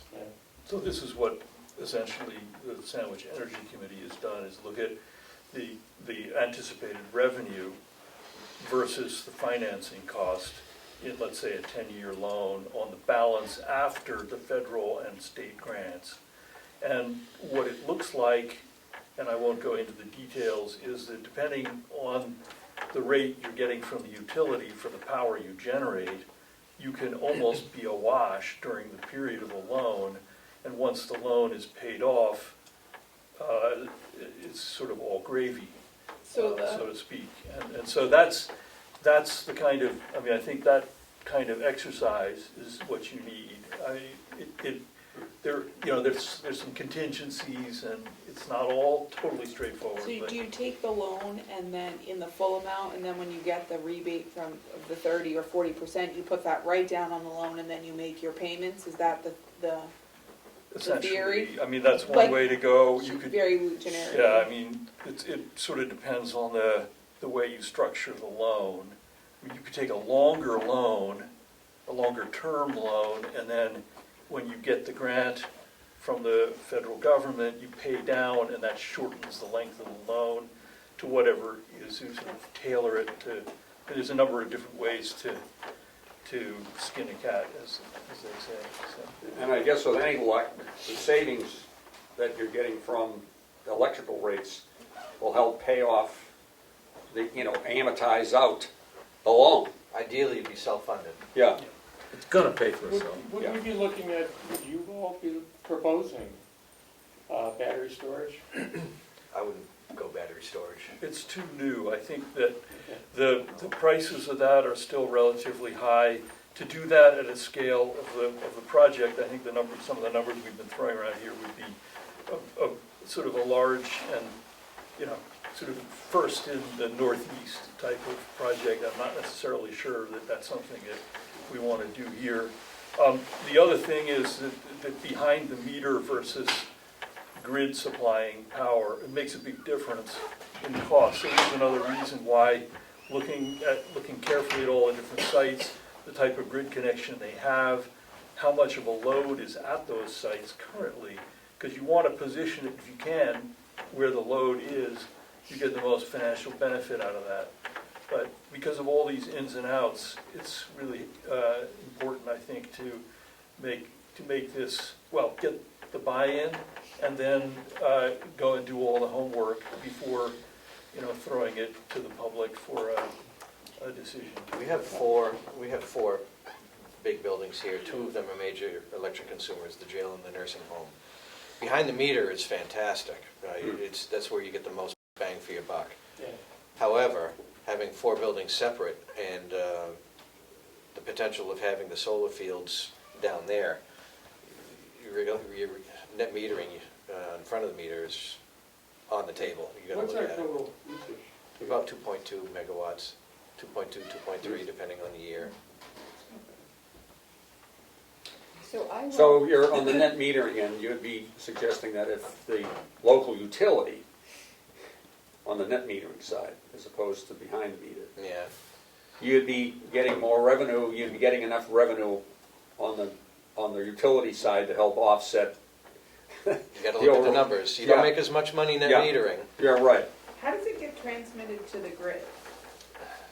Plugged right in. Yeah, essentially. Essentially plugged right in. Just, yeah. So the solar panels generate the energy and Yeah, it plugs right into the in grid? DC, and then there is inverters involved. Yeah, it goes through a meter. Yeah. Meters both ways. So the technology exists to do that. It's not unlike, your generator that you have out here, and, essentially, you just tap into the grid. And so all the technology's there, that's really not.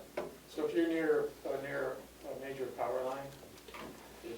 Yeah, that's the Right. key. If you're not doing it behind the meter you're going to put your panels near the buildings. But if you have a solar field that's not so close to the buildings, net metering might be the way to go. Those lines run out that hill. And they go right past the jail. Yeah. The Honorable Mr. Comeau has a question. Yeah, I just wanted to know if 16's wiring, where is it going to be transmitted? Like, is it going to go? How are you going to get the power from that panel to the grid? Since the 3 wires on 16 is not big enough, so how are you going to account? Yeah, well, that is the next part of this. That's why, you really get into sizing your PV system. If you're going onto the grid and you hope to do, essentially be a generator and then buy back, you may have to do an interconnect study because the local system has to be capable of handling that output from your PV system.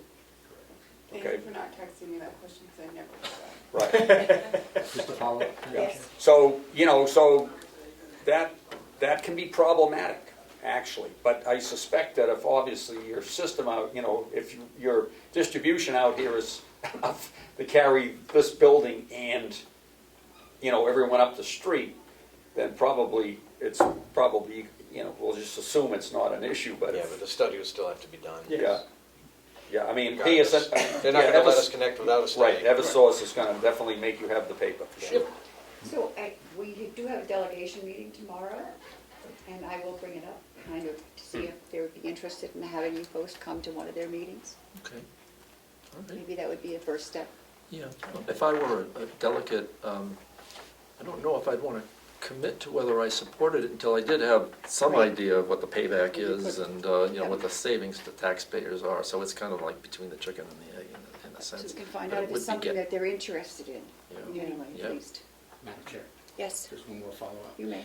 I've heard over the years about decommissioning bonds, and you should discuss that either now or in the future, of how much that would be using the calculation to factor in inflation, et cetera, because the decommissioning bond's important if you don't have one. So a lot of projects have been refused because that was not included, so that should be spoken of. Not now, but later, or to the delegation. Sure. Thank you.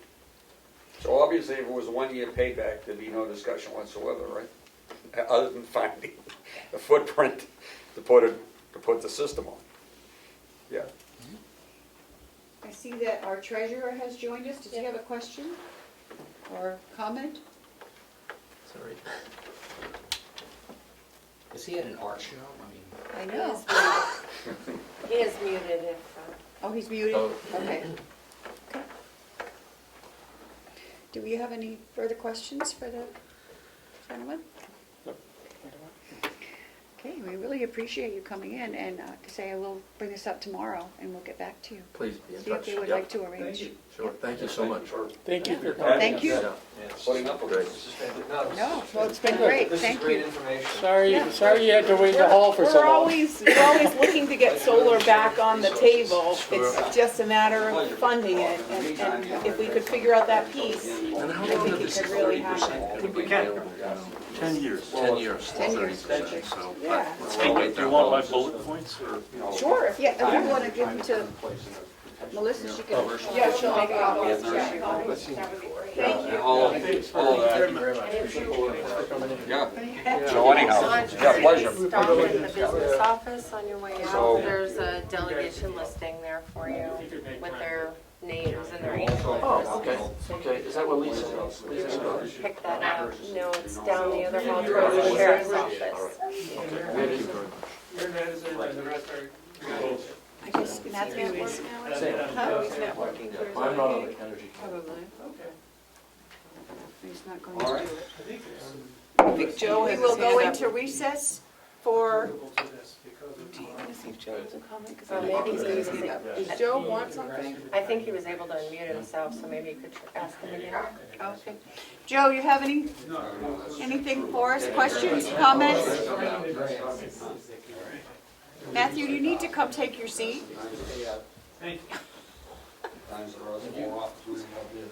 We're having a meeting and you took off. Joe, do you have anything for us? I don't think so. I guess not. Nope, I guess not. Okay, I was going into recess for how long are you going to take recess? How long are you going to be gone? I need like an hour. But you guys could come back without me, and then I'll just So join we you. call like it the that. chair.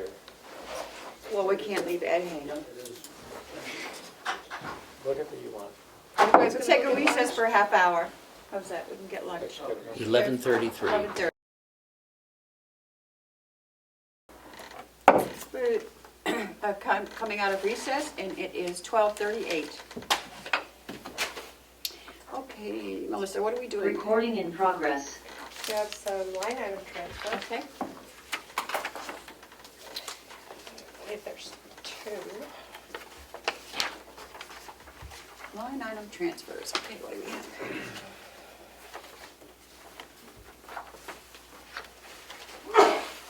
Bless you.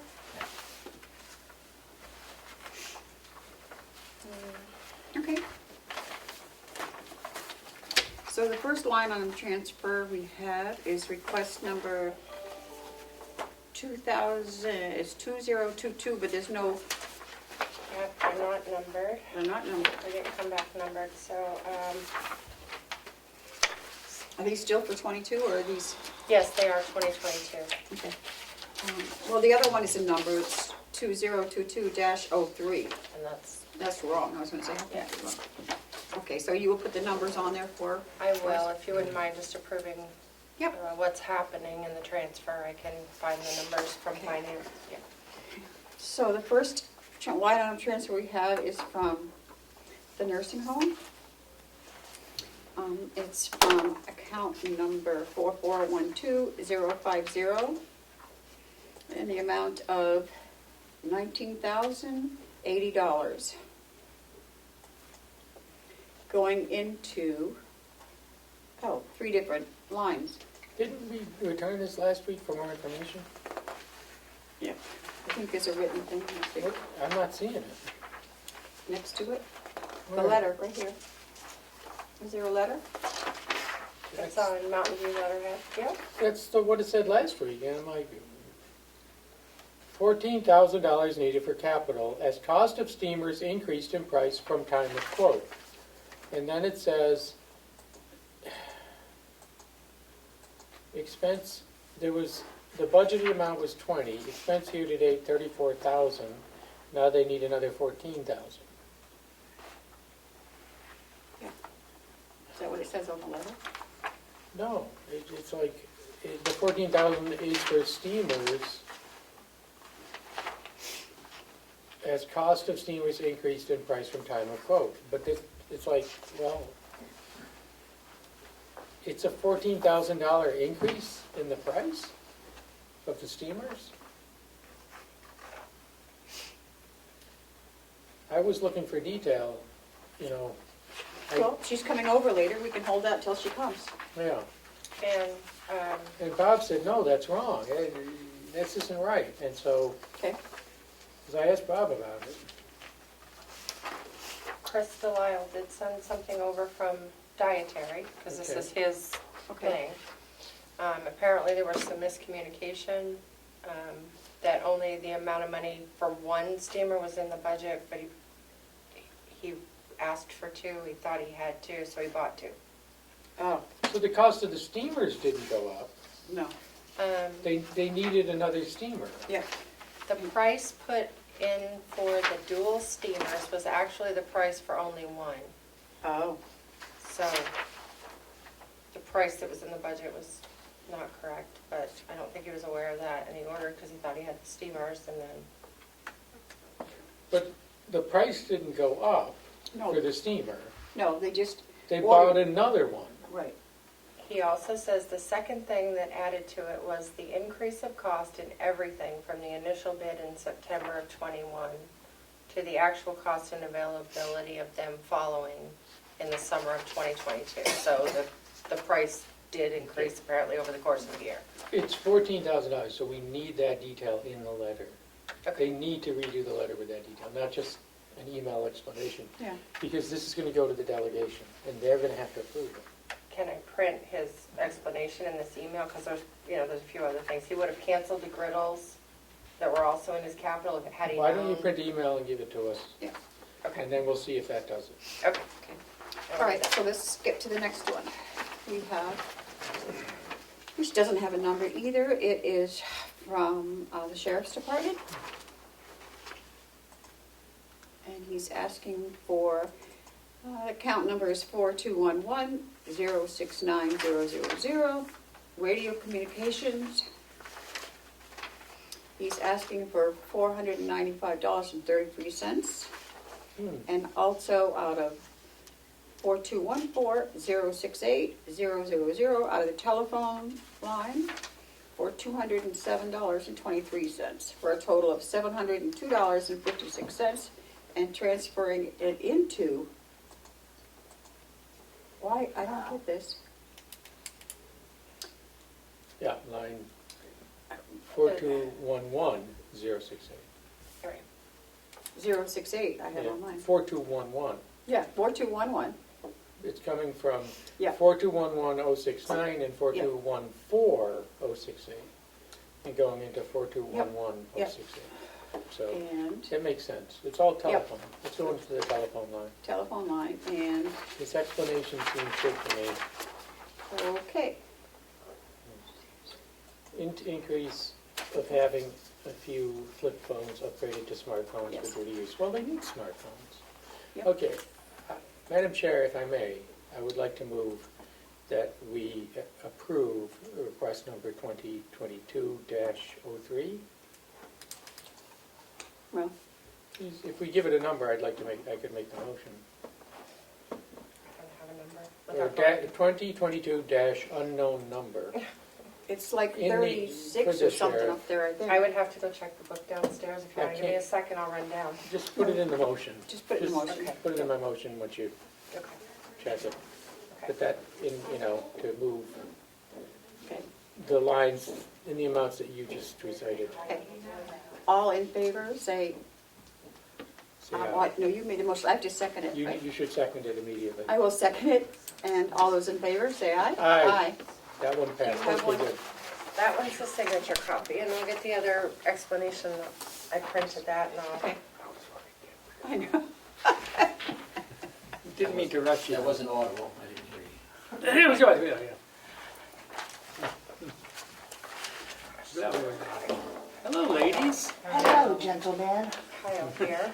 Gentlemen. The ladies. So we're just waiting on the other one for Chris's. I don't know. Often get called. I'll go grab it while you're talking with them. That's okay. Do we have anything else? The TN, Call people the Bank ladies. of New Hampshire paperwork. Okay. Is that not an appropriate greeting? That was fine. Hello, ladies. We were just looking at your mustache, sorry. So, what do we have to do on this one, the Bank of New Hampshire, this one right here? Yep, just need to This isn't even to us, this is to the thickest thing. agree to the terms in Oh, the letter for the TN and authorize the chair to sign it. This hasn't changed, has it? So that spells out what the interest rate is for the taxable and the non-taxable portion, and Yeah. It's time to lock it in. okay, so I'll wait for that I motion. move we approve this letter and authorize Mr. Treasurer to sign it immediately. Is that who's going to sign it? the CFO said that the chair of the commission would sign it, so Terry. I would then amend my motion. Thusly. Okay.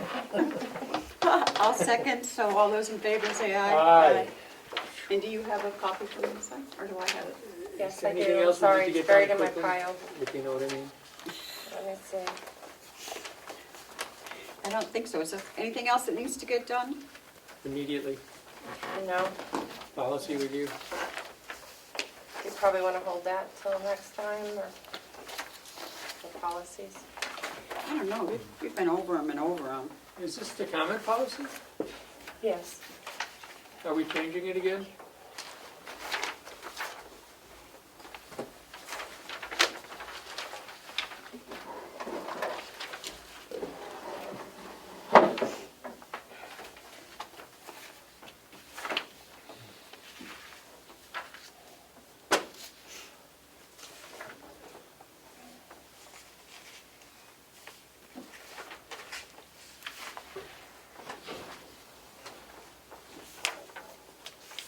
Karen wrote an explanation.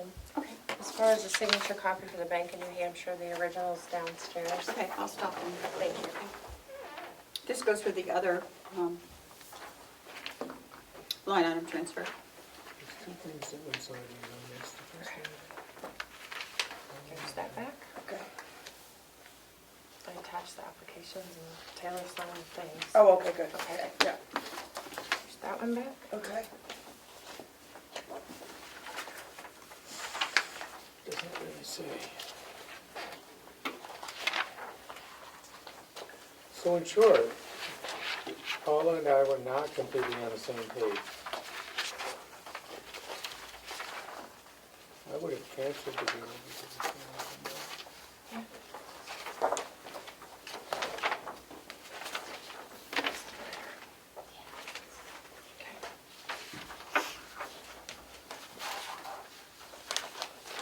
It's a terrible explanation.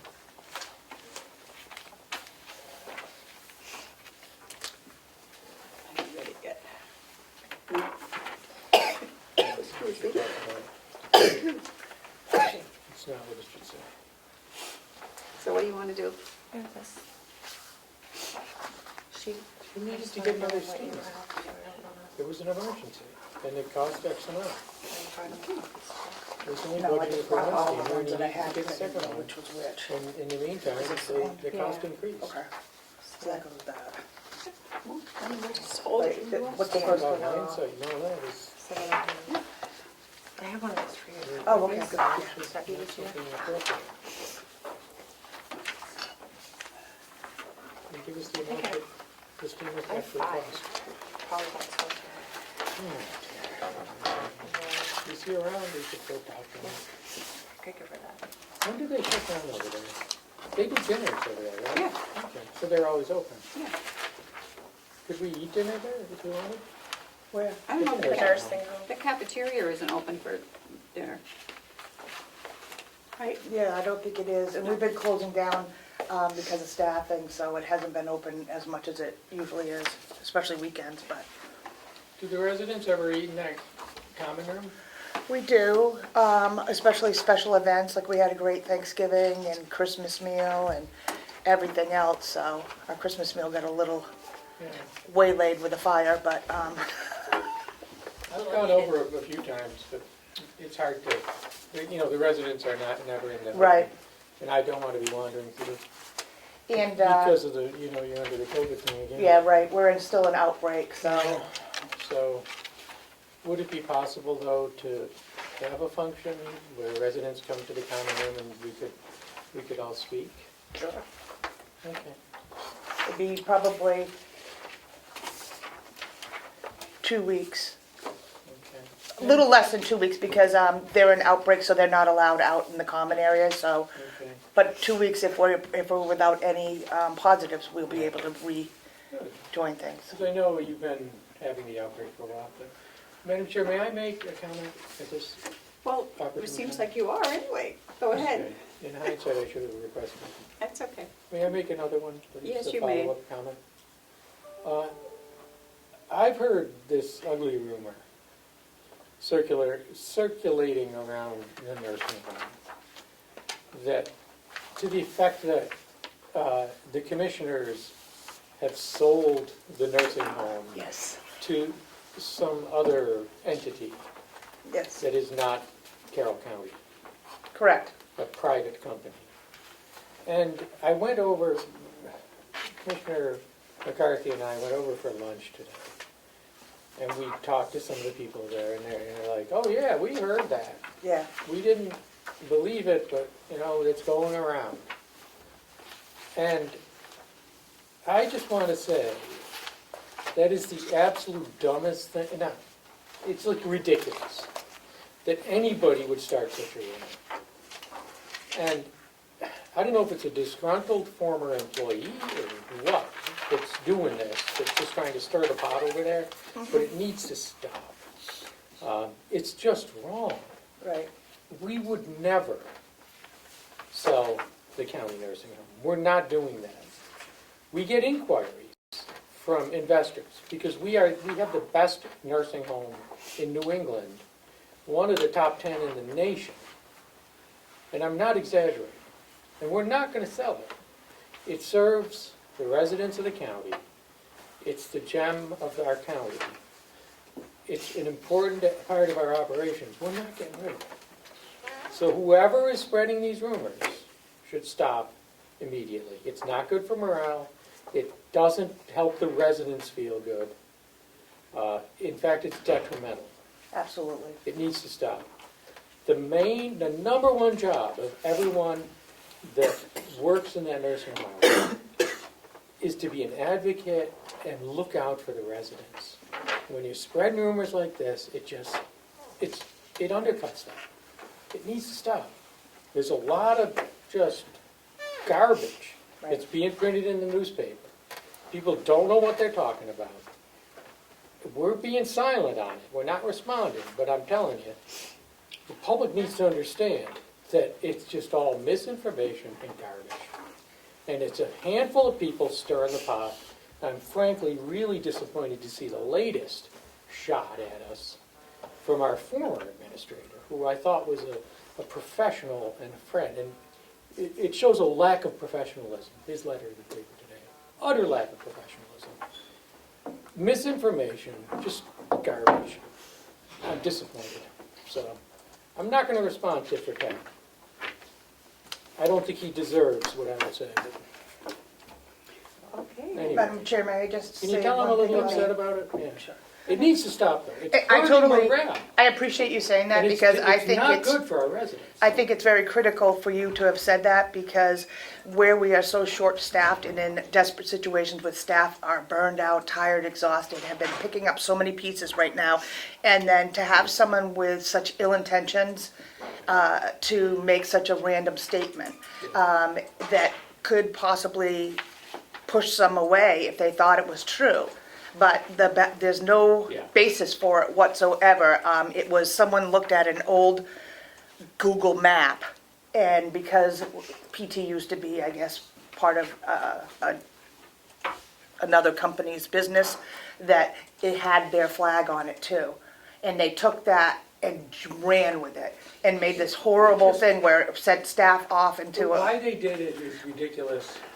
It shouldn't have happened. Agreed. They should know better. right, and it was only to harm, and its intention, I believe, was to harm the commissioners and to harm myself. Yeah. But what they were doing is harming their own peers, their own coworkers who were working so hard. Yeah. And spreading more misinformation and just pure hate. Madam Chair, if I could just do a follow-up. There's a lot of misinformation online being posted on social media too. 2 years ago, when I started as a commissioner, there were issues at the nursing home. And Mr. Chandler quit within a few weeks. And we quickly realized that our union staff was underpaid. So a year ago, we gave them the biggest raise they've ever gotten. I believe it's the biggest raise they've ever gotten in the history of the nursing home. Right? I would I mean, say you're so. nodding your head, right? Yes. And that was for 1 year, and this year we're renegotiating. We've already offered them a bigger raise. Okay? I can't get into the details because Right. the negotiations aren't over. Right. But they're posting on social media that we're not helping the staff here by giving them these increases. Now, when we say we have staff shortages, it's primarily LPNs. LPNs do like 98% of the work over there. We need LPNs. We need. And we're going to be, we're going to be recruiting, and we're going to be adjusting those pays. It's a great place to work. I think it's LNAs that we are short, not LPNs. LNAs. Yeah. I'm sorry. We're also seeing a real We need LNAs. loss of the LPNs and the RNs right now too. Now we've seen a little bit of a switch where we've lost, I believe, 4 in the last month and aren't having them come back in as well, I so. think the RNs It's are everywhere. paid. Well, We need to adjust their salaries at the lower end. agreed. So that's what we're working on. Okay. And we got to get people in. So this garbage that's being posted just needs to stop. Okay. This misinformation, it's just, I'm sorry, it's just disappointing to see somebody I know, like but how we do that. we have We other don't. business to do. The nursing home doesn't deserve that kind of, doesn't be trashed by our former administrator. It just needs to stop. So, Okay. sorry, I'm, Thank you. Okay. So we have the pharmacy. You have You a do. recommendation for us? I do. Relative to the pharmacy bids, Yep. basically what happened is we received 3 different bids. We reviewed them with 3 different independent people. We're reviewing the contracts, reviewing what the costs were for medication, pharmacy fees, services on nights and weekends, emergency kits, and also dispensing and consulting fees. So we looked it over. As we looked through the different components, such as medication costs, the consulting fees, and such, our overwhelming recommendation is to move to Health Direct. Their fees were the lowest, pharmacy fees, their reputation is the highest, and I believe that they have what we need to get the services that we need.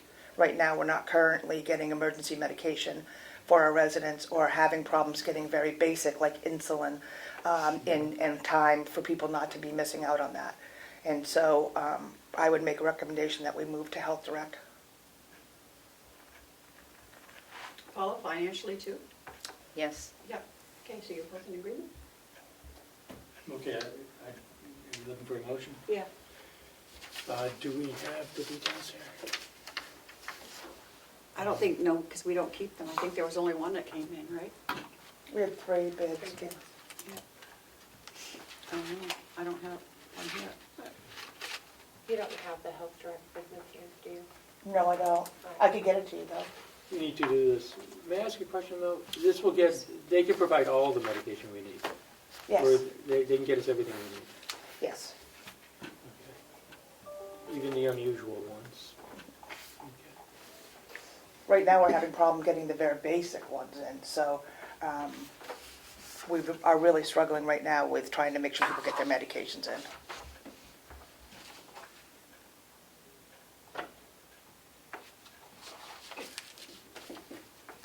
Which one is it? I don't have it. What's the name of it? Health Direct. Say again? Health Direct. So I move we accept the bid from Health Direct and move forward with an agreement. I'll second. All those in favor, say aye. Aye. Aye. Okay. And who's going to sign the agreement? Who does that have to be signed I by? think it has to be signed by you folks. Okay, I'll bring it over. okay. Okay. That's that. We have anything else in public for you, Dee? Let's see. I could say in public that right now, our census, we're down 10 beds planfully. We have actually 4 or 5 actively waiting on the waiting list, so we'll be bringing those in. We have, our medical director will be retiring in May. So that's a big project that we're undertaking as well, is to find another medical director, and then also to be able to find a provider that can cover. Right now, Dr. Hiles is our medical director, and he will be leaving in May for retirement. He carries about 60 of our residents right now for their care. So we'll be combining, looking not only for who's going to take over those care, but also who's going to take over the medical director position. And we've been working pretty closely with Huggins Hospital about options and things that are available to us, and reaching out to some other new players in the area. That's too bad. I love Dr. House. Yep, he's going to go and do some more traveling and spend some more quality time. I blame him. He's good. He's a good guy. And then basically, I think that's all for public. Kathy, would you like to say something on the line item transfer? That we're not going to, one from the dietary? We just need a better explanation. This is a big one. It's going to go before the delegation. If we can get that done this afternoon, they can approve it tomorrow. More than that email? The email isn't done right. It's got to say, I mean, the explanation is, as I understand now, as I now understand, the explanation is, it was budgeted for 1, 2 steamers were needed. In the meantime, the cost increased somewhat. Right. So include in the explanation the cost of the additional steamer, and was that additional cost, did it come to the 14,000? Or was there something else also being covered? So it's 14,301 is what is short. Okay. How I'll much ask was Chris. the additional steamer? Okay. I'll have them pull the Just make it invoices. simple. We don't need names in here, Okay. and the email is not enough. All I right, mean, the I will email have is too complicated. Okay. Just explain, I mean, I get it. There was only 1 in the budget, there was a mix-up, they needed 2. The Right. second one was needed. And rather than wait, it made sense to get it. So, just, that's, And he has the money in that line to cover yeah, the and we had the transfer. It's money, not let's like- do it, let's get it over with before it goes up any further. Right. And before, we get hit with another shortage, a supply shortage. So, Right, well, or if it breaks, then they're in a if pickle. it breaks, I mean, if it's, we if got it a goes problem. down, We then you're need in to a be able problem to then. steam the dishes. So, Right. But that's all it really needs to Okay. say. So, Okay. if we can get it today, we'll approve it, right? And then the delegation will do it tomorrow. Tomorrow. The executive committee can do it tomorrow.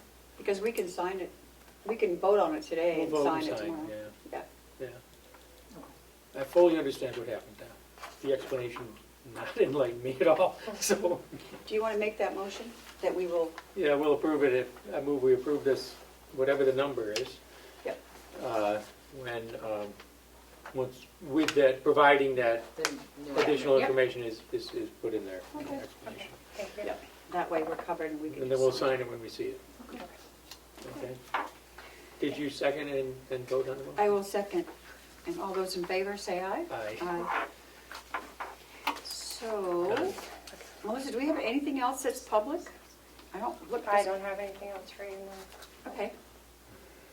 So, I guess then we can go into non-public, if you would like to read us into non-public. Yeah, but And I which one think are we it's on? It's Yeah, make sure we did it right. A, B, and C. A, B, and C? Yep. A, B, and C. Motion to go into non-public under RSA 91A 3, 2, A, B, and C. I will second. All those in favor, roll call vote. Chairman McCarthy, Aye. Commissioner Black. Aye. Thank you. 105.